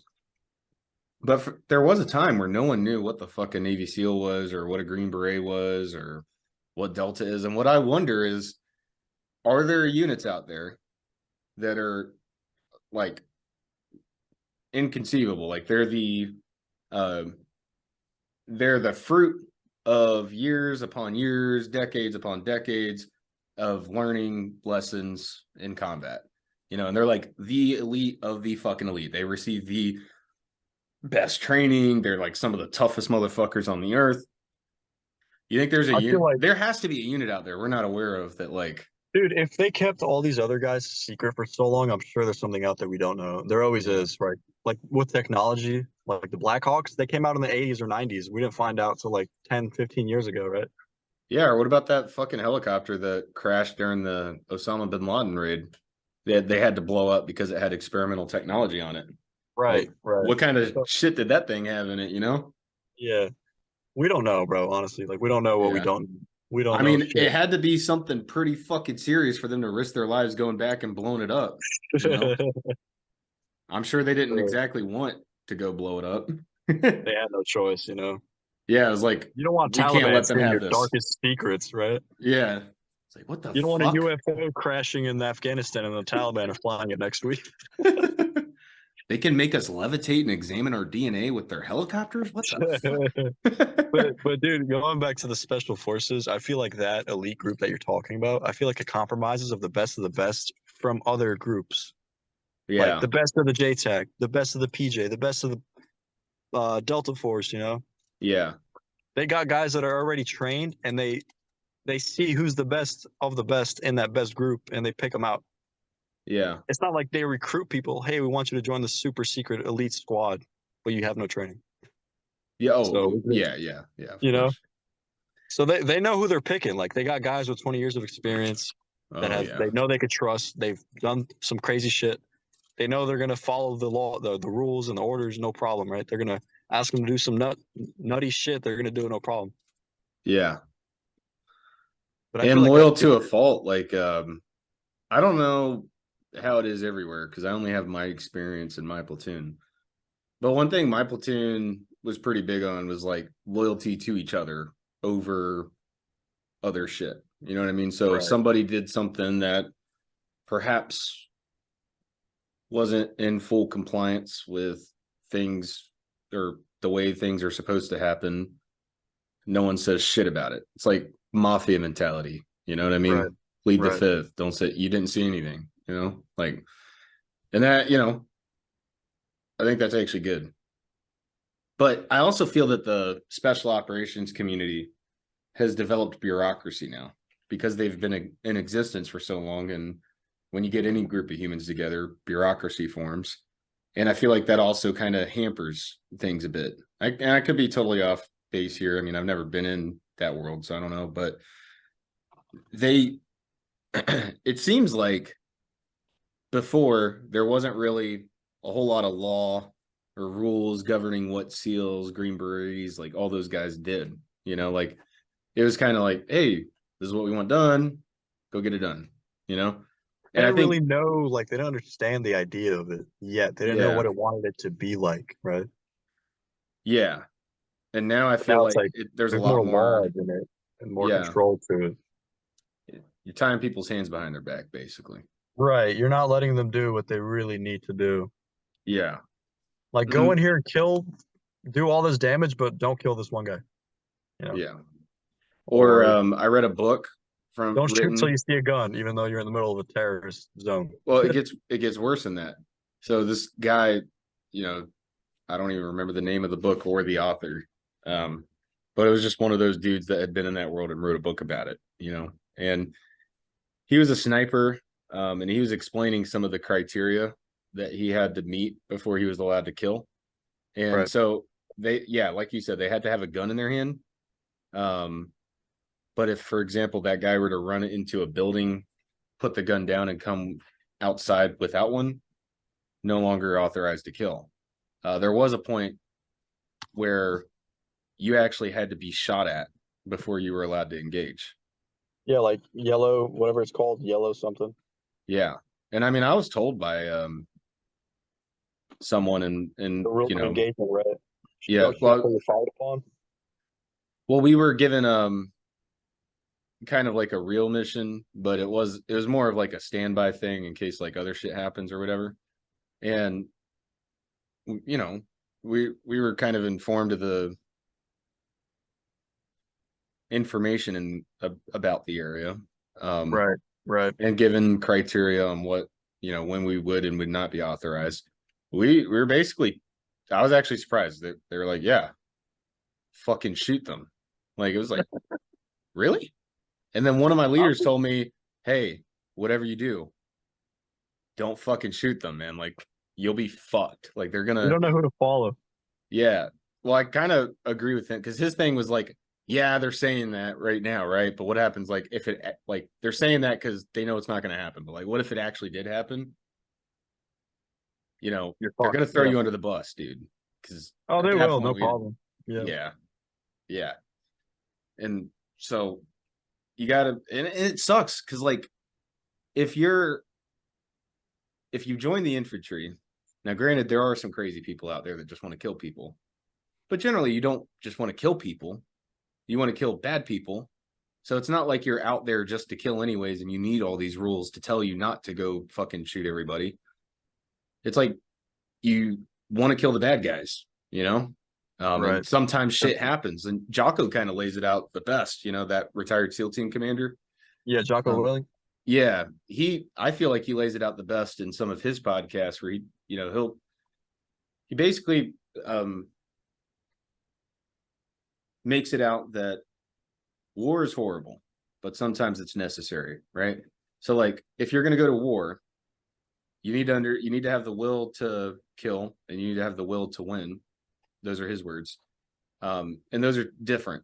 You have to have the will to kill the bad guys. You have to understand that like you're going to be killing a lot of people. But Right. you also have to have the will to win. What does winning entail? Collateral damage, unfortunately. Not like you want it, but It unfortunately happens. in war, That shit happens. it happens. And you could do your best for it not to happen, but historically, It there's always never happens, been a war. That right? yeah, There's always. always There's one always civilian casualty at least, yeah. whether it was accidental or on purpose. Yeah. And you have And to that's why war is recognize that. horrible, right? Yeah. So you either accept this and decide whether or not, you're not just, and that's another point he makes, you're not just killing innocent, people from that country. You're also going to have to understand that a lot of people from our country are going to die to go over there and fight them. Right. Now, all of that is horrible. And that's why you shouldn't go to war.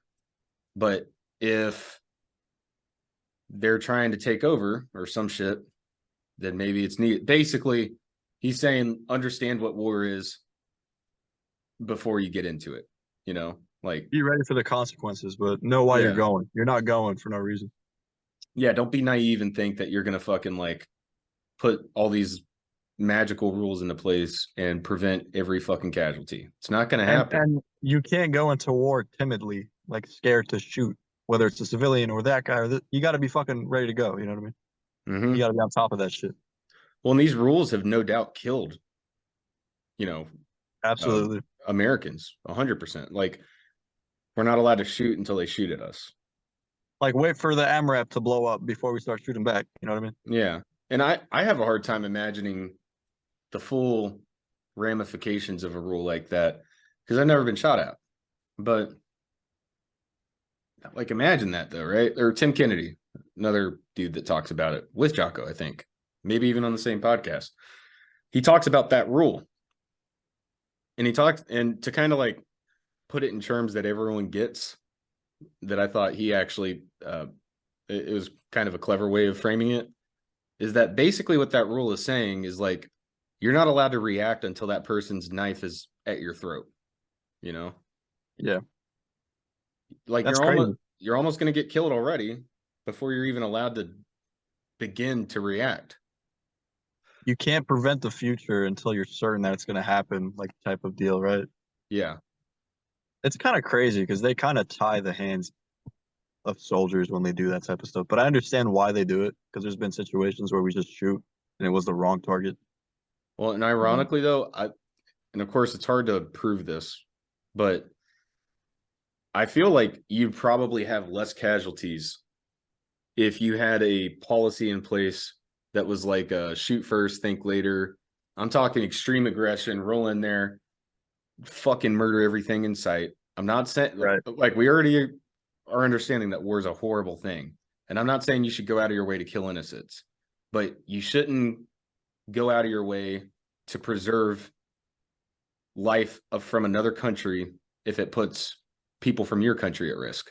I feel, like I mean, Well, our that's country's tough. never gonna be like that. The only time they're gonna send in like a full kill squad is like some special forces group, and we're Bro, never gonna find Vietnam out was that it that. happened. My GED teacher, he told me because he was a Vietnam veteran, and he's like, no, he used to get my platoon online, and we would just shoot until there was no structure left standing. Right, but I'm talking about like modern, it's changed so fucking much. Okay, yeah. Like back But then, like yeah, World War II, bro, there was guys with M1 Grands running in fucking buildings in Germany and just shooting shit, blowing up the whole country. But hmm we're never gonna have that type of war again unless we have a full scale like type of battle, like we go to war with a certain country. It's like yeah, because now it's just proxy wars. We're just fighting some Taliban that we could barely identify between the civilians and the bad guys. That's probably why those rules were set in place. When it comes to a real war and guys are wearing uniforms, you know who you're shooting at, right? You're probably not going to wait to get shot at. You're not there on patrol. You're there to fucking take over a whole country, right? You're going you have a full force. uniformed enemy, and most of the time, you guys are in areas that are only combatants. Right. It's The civilians are not there, so just shoot on sight essentially. yeah. And yeah, I do agree that we probably won't get back to that. But I do think that if a serious war did kick off, that might be the wake up call we would need. But I feel like a lot of people are going to die before we realize that wake up call. Like Yeah, it might take the maybe, politicians some time to make up a new law that hey, you could shoot on sight. We're changing it up. yeah, or basically just keep all your fucking, politics out of the military because our job There was a is, Roman saying, like a Roman general from the Roman Empire. He said, I forgot what he said, but it was something about mixing up your politicians with generals, right? You can't have a general be a politician and a politician be a general because it just doesn't mix well. It's yeah, going to lead to bullshit. So when it comes to like full war, we got to give our generals, the experts on that certain matter, we got to give them everything they need to win that war. see, I feel like the generals are politicians. In today's time, I wouldn't disagree with you 100%. Yeah. And I mean, that's what There is, I'm saying. and if you look at it, there's so many generals and it's so unnecessary. Yeah. There's generals for everything. We have so many generals. Like it's so I'm trying to think of the word like saturated. Yeah. Well, and like the last time that you're really immersed into the infantry experience is that captain. I mean, yeah, once you go up, you're a major, you're working on S shops, you may get your own battalion or become an XO and then eventually BC when you're an LTC and all Right, that. right. Um, but like by the time you get to general, you've been out of the game for so long. Like, yeah, maybe strategic shit. That's what you're good at now. But you're not good at infantry shit. And you may even be disconnected from it after not having really been a soldier. I mean, you get what I mean. Not obviously they're still soldiers, but they're not in the field doing the soldier shit Right, anymore. right, dude. And to add to that, I agree with you because my buddy was talking to a major. I think he was a major or a lieutenant colonel. And he said, yeah, dude, ever since I made it to like '04 and '05, it's all about politics. It's not even about the military anymore. It's just politics and being right Yeah. and trying to move up in ranks. It's not even about the mission anymore. It's just a whole different thing. Like once I was captain, I was doing my job, staying on top of shit. But once I moved up, it just changed completely. Yeah. Have you ever so you listen to the podcast that Jacko has? No, not really. I haven't really listened to him. Well, I haven't really anytime recently, but I used to a lot. And if you ever really listen to his podcast, he talks about this book called About Face by Colonel David Hackworth. And he Right. believes it's the best book on leadership that's ever existed. But the ironic part about it is that it's not a book intended to be a leadership book. It's a autobiography. He's writing about his life. And one of the things, and I, read it, and it was an awesome book. It really is. It's Right. very easy to read and it's very immersive. You lose yourself in it. Um, but he talks about a lot of the problems in the Army. He was one of the first senior leaders to sound off to the American public that we were fucking things up pretty royally in Vietnam. So he was like a whistleblower type thing. Yeah, but not because he hadn't tried to go through the army first. I mean, he had tried. He had went with a general around Vietnam to all the different units, and he was like the general's aide. And he did that because basically all he ever wanted to do was be a field guy. He never really wanted to be an officer.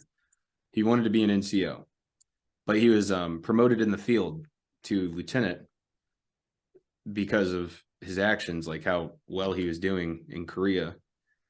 And he wasn't going to accept the commission, but then his first sergeant talked him into it because he was like, yeah, like, I get it. You want to be an NCO, and that's great.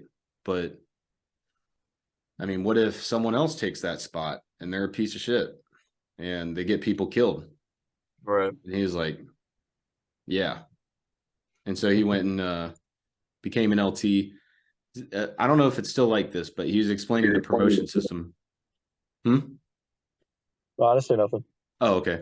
He was explaining the promotion system in the Army for officers, and he called it like a hole punching system. So, if you ever wanted to make general, then you needed to go teach at the academy for a couple years. You needed to go command a infantry battalion, preferably one of the more prestigious airborne units that would look really good on your resume. Like all these different accolades and accomplishments that you need to get in order to get to general. Like it was like a computer algorithm, basically. Like this is how you get to here. And what he found was that a lot of officers, rather than prioritizing the men and being passionate about the craft or the field, the job, being an infantryman, would focus more on punching those holes. And They're just there to fucking get to the next spot. They're not there to stay and help out. exactly. So he had a lot of friction in his career. He even left America when he finally quit the Army and moved to Australia for some time. Oh wow. Opened up a restaurant. Then he came back. But yeah, you want to hear a crazy story? Sure. All right. Before I get into it, I'll preface it with, when you get out of the Air Force, go to your local VA representative as soon as you can possibly go to one, because any injury that you have, as long as it's reported within the first year, is automatically service connected. After that, it's you have to prove it, and that's a big deal. It's a And bitch to prove. Yeah. yeah. That's something I learned. I just got lucky because I went right away, and then he told me that. I was like, oh, so now I just tell everyone that's in, like, hey, when you get out, make sure Hey you man, fucking go hit them up. why not use the benefits, right? Like they're using Yeah. you, use them as much as you can. Yeah. So that being said, though, I am going through that process, and I went to this one doctor for an assessment, and he started, we started talking and everything, and we probably talked for a good hour. So he started off. Isn't Bulgaria friendly with Russia? I Or don't, am I mixing that country up? Is it maybe like Belgium? Serbia, you mean? No, Or it began with Belarus. Belarus. no, it was another country. I want to say it was Belgium, but basically they were like part of the Soviet Union back in the day. I Oh, then it don't. wasn't Belgium. It was just the whole eastern side. It started with a B though. I feel, yeah, I think so. Well, Bulgaria was probably, yeah, it was under Soviet control, so I guess so. Okay. Well, regardless, I guess it doesn't matter too much. But wherever he was, it was part of the Soviet Union. They flew MiGs. They flew the same craft as the Russians. He was an Air Right. Force pilot originally for that country that was in the Soviet Union. He had made it all the way to colonel, and he was getting that colonel pay. But he didn't like the country, like where the country was going. He didn't like that they were involved with the Soviet Union. He didn't like some of the things that they were required to do. So the CIA was running some kind of project where he was at, and they told him, "Hey, man, you know 5 languages. You know how to fly these MiGs. You could definitely show our dudes, the weaknesses of this craft. If we brought you back, you'd be an asset. If you want, we'll bring you back. We'll make you an American citizen." Right. and that was the perfect opportunity for him. You know, that's To what he get out. wanted. Yeah, Yeah. so he accepted it, came back to America. He was teaching people how to fly and everything. More of like a civilian contractor. He even would go overseas with them though, and like when they weren't actively in missions, he might run some concurrent training with them. You know, teach them about the MiG. That's But cool though. yeah, and I mean, you would probably know this because you're in the Air Force, but I never realized how many oxygen tanks that pilots go through. I didn't realize that. Yeah, dude. The air gets pretty thin up there. They need as much as they can get. Yeah. Well, I guess like back when he was over there, it was in Iraq. This was before, you know, the siege and 9/11 and all that. This was when Russia was still there. And I guess the Americans were there in a limited capacity or something. Um, anyways, they would just throw these oxygen tanks in a big giant pile.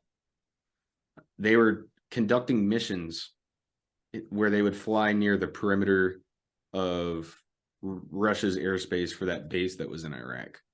Right. And Russia didn't really want that smoke, but they kind of wanted us to back off. So they, you know, shot some missiles that were intended to, you know, blow up at the perimeter and everything. But I guess one of them had, you know, actually struck that pile of oxygen tanks.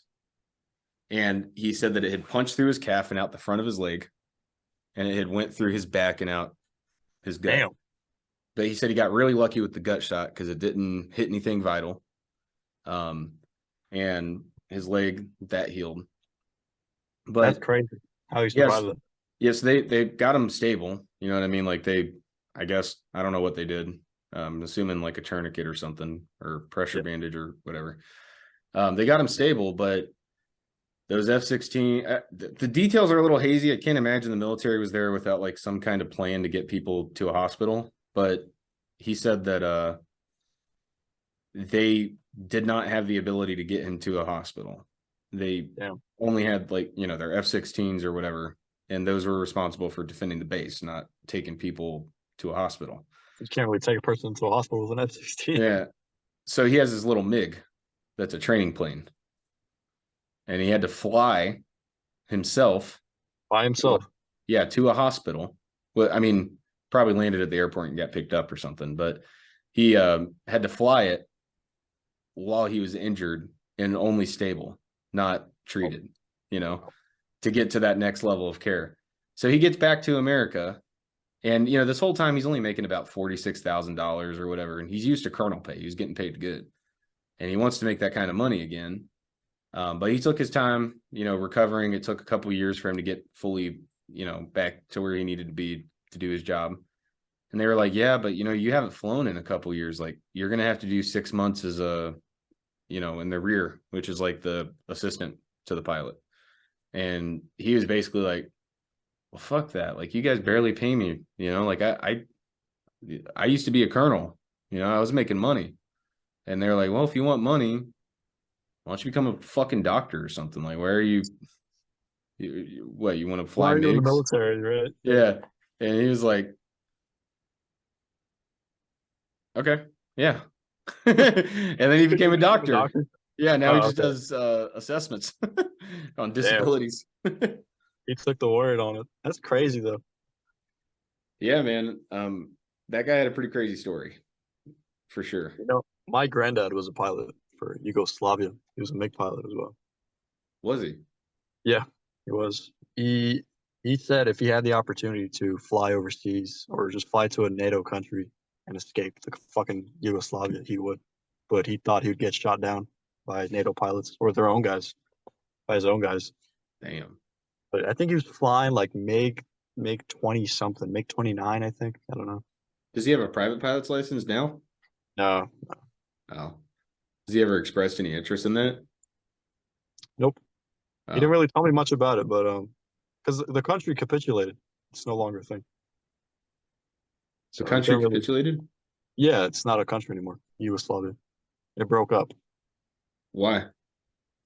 Um, Internal fighting mainly. There was probably other countries on the outside that were causing the downfall of it, but Huh. yeah, mainly internal things like civil wars, I like never the war realized with that. like the war with Kosovo. Like, yeah, it broke up into multiple. It used to be like I'm trying to think of the countries. It used to be Macedonia, what today is Kosovo. It used to be part of Serbia back then. It was Serbia, Croatia, um, what's it called? Bosnia, Montenegro. Yeah, I Yeah. think that's what Yugoslavia was. Yeah, it just broke up, dude. In-house fighting essentially broke it apart. Once the old leader died, because he was really keeping it together, this Serbian guy came in and he fucked everything up. He wanted the whole nation to be Serbian, but you can't have six different countries forcing them to be all Yeah. one ethnicity. You know what I mean? That's Yeah. when the genocide started happening. Everything went to shit pretty quick. Yeah, Dude, we're lucky, man, that we were born. I mean, we're lucky to be alive anyways, just from, right, the whole, right. like, you were the one out of the million sperm that made it in or whatever. But Yeah, also being born when we were born, like with all this technology, and we were then born in a pretty also, good time, yeah, and then where we were born, like in America, the where like richest wars country. never happen on our soil. You know, Yeah, yeah. And we're it's not pretty even just fucking because we lucky, have, dude. yeah, it's not even just because we have great defense. Like our continent is just not an easy thing to attack. Oh, you got two oceans on both sides and mountainous terrain, and there's a gun behind every blade of grass. You know, Yeah. it's Yeah. not that easy. What was that Japanese general? Yeah, he Like, said that during World yeah, War yeah, II, I yeah. think, because they were gonna invade Japan or America, and he's like, dude, there's a gun in like every house. Every house we're gonna try and get into, we're gonna get shot at. So it's not the U.S. military they were afraid of. Of course, they were afraid of them. It's just that the fucking big ass civilian population with all these guns. You know, Yeah. that's a big thing to take down. Well, to shift topics a little bit, I actually have been opening with this with a lot of the guests. But I wanted to mix it up and try something different. So I'm going to ask you anyways, though, because I'm kind of curious. We're planning out a vacation at the end of 2023. The idea is we're going to set aside $500 a month, unless you're one of those people that's already financially responsible and you already have money. Right. Then, and at the end of 2023 or 2024, the beginning of it, you'll have 6 grand. And where the fuck can you not go with 6 grand, for 2 weeks? Right. Everywhere, dude. You can go everywhere. Yeah. Yeah. So I was thinking like it would be dope because, when you're a group, part of the problem when you're traveling overseas is, I guess maybe not you because you've done it a lot, but you're always a little worried about like the airport. Like, am I going to get hung up here? Like, am I going to be able to get home kind of a Right. thing? But if you got a whole group with you and like everyone's trying to help you, You're not um, gonna be alone. yeah. And then plus for safety, it's just nice to have a big group. And then even for money saving opportunities, like it would be cool if we got like a big ass Airbnb. Um, but maybe even like some of these hotels, like if you're gonna get a really good deal if you bring 10 people, and Oh you yeah, rent 10 rooms, probably get a good rate, you know. a lot cheaper Um, probably. Yeah. Well, what yeah. country were you thinking, and who are you Well, trying to bring? and that's the question. So the way I frame it usually is if I could give you a ticket that you would have, I mean, okay, if you could buy a ticket from me for $500 that would put you anywhere you want in the world for 2 weeks, and you can go to multiple countries, and you can do whatever the hell you want. Where would you go and what would you do? Well, for me, my first thought is, but okay, so here's the thing. My first thought is to go back home because I know everyone there. I got really good connections. I know the spots. I got my own apartment there. Got my own car. You know. Really? I didn't know Yeah. that. Yeah. No, honestly though, like if you came with us, um, I think that Albania would be an option because that would be dope. Go to Albania Albania for is a few dope days. as fuck. Yeah, let's go to Albania for a few days, man. Everything is Show us around. cheap. Everything is cheap. Everyone knows each other. There's amazing clubs. The beaches are like fucking Italy, probably better, honestly. Brother, I'm down. If You you got actually, Greece, you got yeah. Greece next door. You got all these countries. There's big ass clubs. Well, we got a place to crash. Your place, Yeah, right? You get but fucking 10 of us just sleeping on your floor. yeah, but another reason I wouldn't want to do that is because I want to experience something new. I've been to Yeah. those countries. I've done everything there is to do. Right. Yeah. I'm thinking. I've heard a lot of people say Singapore is amazing. Really? Yeah, like it's fucking lit out there. It's like Asia's Dubai. Well, Real Dubai's in okay. Asia, but like the more Eastern Asian section. Yeah. So when I was in Italy, I never went, but a lot of guys loved going to Prague. Right. I don't know if you know where that's at. Isn't it in Budapest? Czechoslovakia. Oh, Czech. Okay. Yeah. They wait, Budapest isn't even a country, is it? It's a city. It's a city, yeah. I'm a fucking idiot. Um I try to I'll ask the dumb questions though, because No, dude, it's good to ask, yeah. honestly.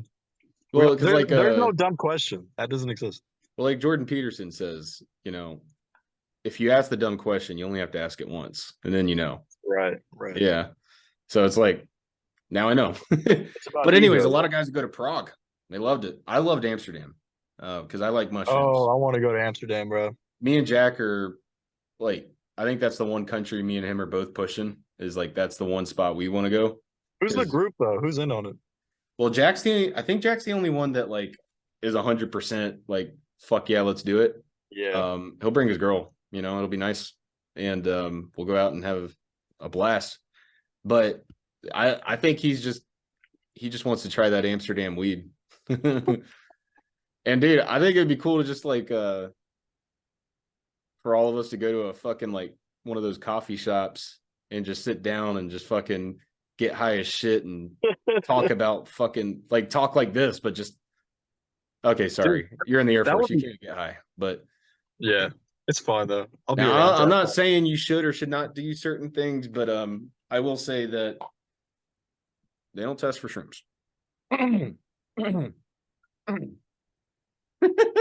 man. I Not gotta that you stay would ever clean, do man. that. I know that you're Absolutely not, a sir. religious person. I'm very clean. You're very clean. No, and I like jokes aside, I, I don't even think you would even want to do it, actually. Probably for religious reasons. I don't know. Yeah, or hypothetically, would it be something not I'm not asking you here on the podcast if you're going to do shrooms. I'm asking you is does psilocybin interest you? Like, is it an interesting thing to you, like what it does to the brain and everything, or not really? I like I find it pretty crazy what it does to the brain, but I like Yeah, hearing other people talk about it. I don't think I want to experience it yeah, okay, because that's I know people that say they go on this lifetime high that they can never get out of. So it's a small risk. It's a low risk, and I think it's usually associated with LSD, where there is a chance that you go fucking bonkers. But usually, from what I've read, you were already kind of like predisposed to uh, mental disorders and shit. Like you may have already been a bit schizophrenic, and then that's what pushed you over the edge. You know. Gotcha, gotcha. But I feel safe now because like I've already done it and I didn't go crazy. So most people you won't. It's just Right. it's always that one It's not little like chance that that's scares us. the only reason I'm not doing it. There's other factors, but that's a big one. Okay, so yeah, we're on the same page with Amsterdam. Even if you don't smoke or eat shrooms. I can have my fun, dude. Trust me. Yeah, oh yeah. Alcohol is allowed. um, Who else have you talked to about this? I've talked to Ephraim about it. The thing with Ephraim, he would so be down. It's just He's a bitch. That's why.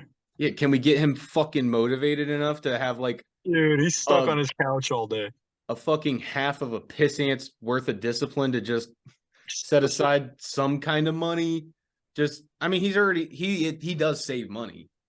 Right. So like he could go right now if he wanted to, but it just, but like, yeah, I don't know. I guess if he's already got the money, here's the thing. He won't go if it's going to significantly impact his finances. You know what I mean? But if Is you he set cheap like that? oh yeah, dude, he's penny pincher. That's funny. Yeah, but I mean, he's got money. That's what happens when you pinch pennies. You have Right. money. Right. So I respect it. I wish I was wired a little bit more like that, but yeah. So Ephraim, I talked to Mohan. I did talk to Mohan about it. Yeah. I talked to Jalex about it. You don't know him, but he's not coming. I think Mohan said he's actually down though, and but he didn't want to go to Amsterdam because he doesn't want to be involved with all the shenanigans we might get involved with. Is he older? He's my age. Oh, okay. You Um, know who you should talk to is one of my friend groups that were part of USM. Reese, you know Reese, Bloody Shadow? yeah, I still talk to him. I actually tried to get him on here, but it's Yeah, kind of him. hard to. He's going through some shit right now. Let's just put it at that. Okay. Alfredo, remember Alfredo? Yeah. Yeah. Yeah, me and him met up with Reese when I was in Texas because they were there too. Isn't it When so I, crazy that Spartan actually made it into Ranger Regiment? oh yeah, that is fucking nuts, dude. That guy just disappeared, but he actually made it. He was Yeah. being I thought he was just one of those airsoft kids that wants to pretend to be SF, but he actually That's what I became. thought too, man. When he was like, Dude, props to him for that. he's like sitting there on Xbox, I'm playing zombies and talking to me. He's like 14. He's like, "Yeah, I was thinking about like I'm probably gonna become like a special operation, like MARSOC or something." He's like, "Oh, okay." That's and in my Right? head, I'm like, he's like, I don't want to like put him down, but like in my head, I'm like, it's probably not gonna happen, my man. Yeah, But dude. Yeah. and then he surprises us all and just fucking does it, dude. I think he's going to Props to Ranger him. school right now. He's already a ranger. Yeah. Well, I mean, like he's in regiment, but I think they finally sent him to Ranger school to get his tabs so that he can become like an actual accepted member of the team. Right. Because I don't know if you know, but like when you get picked up, so like if you want to go join the Ranger Regiment, you go to something called RASP. And once you graduate, RASP is basically like they basically have a hell week in there. And they just like, I guess for one of those weeks, they just fuck the living daylights out of you. Um, and then if you survive like the first 3 weeks, then they give you like some more basic training on like how to cut doors open and shit. And then you just go to regiment and you're treated like not even human garbage, like actual garbage until you get your tab. You're considered more of a nuisance. You're a liability. You're not an asset until you have it. And even when you get a tab, it's not like you're an asset. You're just kind of like, okay, well, you're not Acceptable. heard. Yeah, yeah. Like we can use you. But then from what I've heard from my friends over there is that you really need to have like some schools and like some deployments and stuff like that before you really start, catching traction in your career and stuff in regiment. Right. Right. And Spartan actually told me that regiment isn't where you spend your career. Regiment's like a stepping stone. You go there, it sucks, and you either get the fuck out or you move up and go to special forces. Okay. I feel like that's the best route for anyone in combat arms. I feel like, especially with infantry, you either get out or you move up. Like there are people that stay in forever and just retire from infantry, but I feel like your life is a lot better. Like, because if you're already going to be doing sucky bullshit, you might as well do Do a little cool bit fucking more of it. bullshit. Yeah. Yeah. Do a little bit more, get better, and then go live like a life that's like you're still gonna Normal. do sucky bullshit. Yeah, but you're like spoiled. Right. Right. Like you get steaks and shit because they want to fucking feed you good. Yeah. But back to the But vacation, because I'm sorry, what's up? um, there's you could honestly talk to old USM guys about it. Yeah, man, because while it's not Teenage, necessarily a teenage Plain Austin, the kid from Canada, yeah, and there's a bunch of people. I didn't know he's Canadian, but Yeah, he's from what's that called? Quebec, I think. yeah. Um I'm I think Green's actually down. I talked to Green about it too. Especially if Jack's coming, I think Green's all about it. Well, it's so much easier for them because they're right there next to Europe. We're going to Europe. It's like Oh fucking. yeah. They got a train that goes underwater from the UK to France. You know, it's a train ride over there. It's not like they're crossing over the fucking Atlantic. Yeah. So they better be down for it. It's like a Um, train ride away. Czech, I think, is actually interested. Oh, I want to meet Czech, dude. I want to meet that Czech, fucker. I Czech have some said shit to say to him. he's a nice guy, man. I'm telling you, he I really know, is. yeah, he's a good kid. He helped me out Yeah. with some shit when I was going through it. Kid. I think he's like the same age as you. He doesn't have a beard though, so No, I don't mean kid like that. I'm just the way I talk. I know, just fucking me. But he doesn't have the beard though. So You got a beard now? no, I said he doesn't have a beard. So is he a man? Oh. I mean, According to your faith. Is that a thing? Like, is beards um, like if you you gotta can have grow one? one, if you can grow one, it's encouraged. Okay, but Actually, not once you required. grow it past a certain point, you're not allowed to shave it. What? Yeah, Oh my god, that sounds horrible. Like, I like a beard, but you I got to don't go want to like commit to it for life. full Yeah. blown security threat at an airport.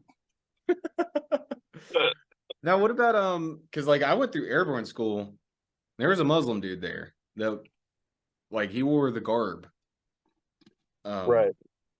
why do men do that? Is it just Uh, a fashion thing? I don't think that's a religious thing. I'm He not must. sure. I mean, It like might be like they only accommodated him for it because it was a religious thing. Otherwise, they wouldn't let him wear it. Are you You sure know, he was Muslim? everyone said he was Muslim, but no, I never asked him. So who knows? Maybe he wasn't. Because it's I know like people from India have that for like religious reasons. I don't know about Muslims though. That's a good question. Yeah, but what would be cool though? Now if you don't want to go to Albania, I get it, especially for like the reasons you were saying. But there's nothing like seeing a country from somebody that has lived there. You know, Right. Yeah, like you know the spots. Czech can show you Germany like no one can show you Germany. Right. And when bartenders don't want to let you in the bar because your COVID fucking pass or whatever is like not in compliance, he's friends with the owner. You know, like literally, bro. I was over there. I had double vaccinations, but they changed their laws that like if you had double vaxxed and you exceed 3 months, you need your third one or whatever. It was crazy out there, bro. It's fucking stupid. And it happened while I was there. It wasn't That like sucks. I knew this going into it. But it all worked out because like while we couldn't go to some of the mainstream bars, Czech knows the owner of like this small local bar, and he let us in. There's like nobody there, and we played this stupid card game called horse racing, Yeah. and you basically bet with sips of alcohol or shots or something. So like you bet on your horse, and if you're so like okay, so if I want to bet 4 swigs of beer, I have to drink those 4 before we start the game. And then if I win, I get double the sips that I drank and I get to dish those out to the other players. So It's like like Uno reverse card. yeah, and so for me and my That's and awesome. Czech's friend, because Czech invited one of his friends, Yeah. we kind of allied. I just wanted to get Czech drunk as shit, man. Did he hold it or did he get drunk? um, no, Czech held it. He's German after all. Yeah. He's yeah. Um, I don't know though, because like I went the first time I went over there, I could have outdrank him. I was like, I wasn't at my peak of where I've been at in my alcoholism. But it was about a week after Amsterdam, so you know I had been drinking quite a bit, and Your tolerance level was up there. yeah, man, my game was on point. But then the second time I went over there, Czech got drunk. We both got drunk, and he got he started getting like aggressive almost. He's I like, Czech's built, bro. Like know, he's I've seen it. jacked. Yeah. And he's like, honestly, man, I could take you outside and beat your ass right now, bro. He's like, you always, dude, you're like this American paratrooper and you're letting me out drink you. I didn't know you were a bitch. All in good Oh, fun, you know. But yeah. he's fucking hilarious, man. And his That'd be family is awesome. so nice, bro. They're so hospitable. Like Right. they not only gave me dinner every night, they went all out. Like they had a guest and they wanted to impress, you know? And so like they made all their fancy Czech told me that's how I know because he was like, yeah, my dad's really been going all out, man. And They don't cook like this when I'm home, right? yeah. But no, I guess his dad's like a passionate chef or not chef, but like he likes cooking, He you likes know? to cook. Yeah. Yeah. And they have all kinds of things, man, because he lives on the very southern end of Germany. Um, so Velo, this stuff. It's no tobacco and just nicotine. but this is 7 milligrams. And in Switzerland, the same company sells cans that instead of 7, it'll say 42. And it'll fuck your ass up. And it's awesome. Especially when you're drinking, bro. Fuck. Right. Dude, you'll feel it, even as a smoker. Like, you put one of these fucking things in your mouth, man. The nicotine concentration is far stronger than what's in your cigarette. And Probably. You get at that shit least, directly inside you. You know, like it pierces your skin or something. It goes right in the system. yeah. And you do feel it. Like, because like a lot of times, man, Like you feel the buzz? yeah, because like when you first start, you feel it, but then it's like it dies off pretty quick, and then you're just smoking. But like with this shit, you feel it, man. And like if it gets to the point, like I tend to go all in on shit, even like bad shit, like dip. So I'll put fucking 4 of those things in my mouth after I've had it for a week, and Check's like, what the fuck, man? Because he's been making it work for years, just using it responsibly and not like a fucking child. But because some of us are like adults. Not this guy. I'm the one that smacks his fucking forehead on a toilet in Amsterdam and has to get stitches and takes him out with a nail clipper at Check's bathroom. Let's leave it for another podcast. That sounds interesting though. Oh, I've already told that story on 2 of them. Oh my god. Yeah, and the first time, like when I met up with Check, and I was at his house for the first time. His house, it's kind of like a duplex, I think is what it's called, where like it's split down the middle, and one family lives on one half and the other family lives on the other half. That's like a mirror. Yeah, with him, he has the family on one half, and then his uncle owns the other half. So his uncle has a sauna in the basement, and we both went down there to use the sauna. Now I've known Check for years, but it's different when you meet in person. And we were like 10 minutes into the sauna session. I looked at him. It's like, bro, I'm gonna shit my brains out. And he's like, are you serious, man? I was like, yeah, dude. Like, where's the bathroom? He's like, it's right here. And I went up there and I just blew his uncle's toilet up. I felt so embarrassed, But you gotta do what you gotta do sometimes, bro. It just comes down to it. Well, it's weird because like I wouldn't feel embarrassed if my roommate was cooking his eggs in the morning and I was shitting with the door open. I mean, he would be grossed out. I wouldn't be. And I wouldn't let him do that to me. And I didn't do it to him. I'm just saying, like, I wouldn't be grossed out if I had to go shit my brains out at an infantry platoon and they saw me or whatever. It's different, like, bro. It's different. Yeah, but fucking someone's nice, polite, civilized group of people, and then you're just in their bathroom. Savage American. Good that you fucking 3 minutes. In the sauna, bro. Oh my god. No, it wasn't that bad. It wasn't like it was poking out. He would fucking kill you. The sauna's great, man. But anyways, yeah. Like if you showed us Albania for a couple days, and then he shows us, like maybe we could go to Berlin or some shit. Dude, we could do my girl is in Berlin actually, so she probably show us something. Dude, that'd be perfect. You can meet up with your girl, like right. Or would she tag along for the? Probably just meet up. Yeah. Okay. She's in Berlin, you said? Yeah. So you got a German girlfriend? I do, but she's Albanian. Oh, I mean, yeah, it's so cool. Like basically German. Yeah. Yeah, I don't know. I like German girls. I do too, bro. Yeah. Hair, blue eyes.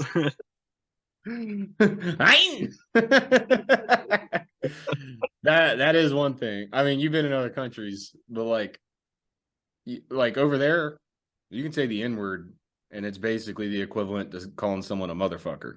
That's crazy. Like it's insulting, but it's not what it is over here. Yeah, it's different out here. But if you talk about the fucking Jews and you dare to make a Jew joke, they're gonna kill you. They're gonna arrest you. That's the equivalent. It's the equivalent. Yeah, you can't throw one of these. No, you get arrested for it. Right. Yeah. But they still have they do have their jokes. It's just private. Yeah, German humor is very funny. Serious. Yeah. Yeah, because they're serious people, man. You know, they're Really nice, are. but they're serious. They Yeah. make a joke and with a straight face, and you don't know if you're gonna Yeah. laugh or fucking you don't know how to respond. That's weird. You remember back in preschool days of USM, like when we were all fucking kids and shit? Like Bam? Yeah. Well, Check wasn't very good at dealing with the shit talk back then. You used to get mad, dude. And he used to come up to me and be like, man, I just fuck, like I don't say anything to anyone. They all just call me a Nazi and look fucking like, and like I was like, bro, you just got to learn how to just say Deal something with it. back. You could say Right. shit about Americans. I don't give a fuck. You're just talking shit. And he's like, okay. And then eventually he came up with his insult. And it was the same one every time. He's like, fucking American pig dog. But he's so serious about it, you know. Feels threatening. You remember how like every time, I mean, you you would know especially every time someone leaves the team, they have to go through BCT. Yeah. That's not the norm anymore. But I remember one time he was coming back and I was running his bullshit BCT or whatever, and I was Google translating English words into German and doing my best to say them and see if he could understand me. And it Yeah. would just be shit like run, stop, jump, lay down, crawl forward, you know? Right. Basic commands, dude. And he would actually understand what I was saying. I was like, gee, that's so cool, man. I'm speaking German. And he He's gets probably it. trying to hold his like laugh and that's just hilarious. Oh, I'm sure I was making it sound horrible. But Yeah. we got another German in the team now. Oh no. He goes by Turner. It's like his gamer tag. And Cool. he's a kid. But we put that German to good use and put him on the Google Drive and managing the Discord, and it's very Nice. efficient. It's very Oh, efficient. Germans are very efficient, you know. German engineering, dude. And they always have their German jokes, Turner and Czech, you know, like Right. sometimes Turner will just kind of fly off the rails and start saying shit in German. Like, see, like Czech had to figure out how to insult us in English. American. Yeah. Turner took a different turn and just decided to double down on the German, and but he's very fluent. He'll be like, Germans are funny, bro. yeah. And they all seem to be generally nice, and Yeah. everything's beautiful over there because it's not Yeah. America. All the buildings are like fucking 300 years old, you know? Yeah. Hey, dude, I'm gonna pack it up because I gotta wake up in like 4 hours. Yeah. Yeah. No, it's been a I want to stay few longer, hours. but I wish I wasn't working this weekend because I would have stayed up all night. You know that for a fact. Oh, no, no. Don't apologize, man. We always got the next one, you know? Right. Hit Yeah. me up next time, dude. I'll definitely be more free probably. Yeah. Yeah, for sure, man. That was a good ass talk. That was fun. Yeah, like every weekend, what I'd like to do is have like a group podcast. That'd be Um, cool. yeah, like I still want the one-on-ones, but I'll do those like, during the week or on Saturday and Sunday. But I think Friday night it'd be cool if we could get like three or Like four four. or five people, right? Yeah, yeah, yeah. And just like fuck around and bullshit. Me, Yeah, you, literally just Jack, bullshit all Green. day. Yeah, Yeah. And then that'd be that's cool when though. that's when it gets tough because it's like you can't put too many people in here, but you want everyone in here, you know? So it's It's gonna it's be like an Xbox party if you put everybody in here. They're gonna start talking shit out of line. yeah. I actually try to think about the personalities and how they interact. And I'm like, who would be the best? Like who could I put together that would make the best podcast with that crew, you know? Right. 'Cause, Right. yeah. But anyways, I'll let you go, bro. Thanks for coming Yeah, on I and thanks I for appreciate doing it. this. I Yeah. appreciate it. Yeah, I thoroughly enjoy these. So, anytime I can get someone on it, it's What's awesome. over Discord? Send me your YouTube or wherever you post these on, Yeah. and I'll check them out. Might be a few days before this one's up. Because I don't know if I'll edit it tonight, but Okay. it'll be up over the next few days. And it's on Spotify, Oh, you Pocket edit Cast. them? Huh? You edit them? Just the beginning, it'll be like, welcome to my podcast, and at the end Right. it's like, Right. thanks for watching. But it still takes Okay. 3 hours to out process. It's fucking So bullshit.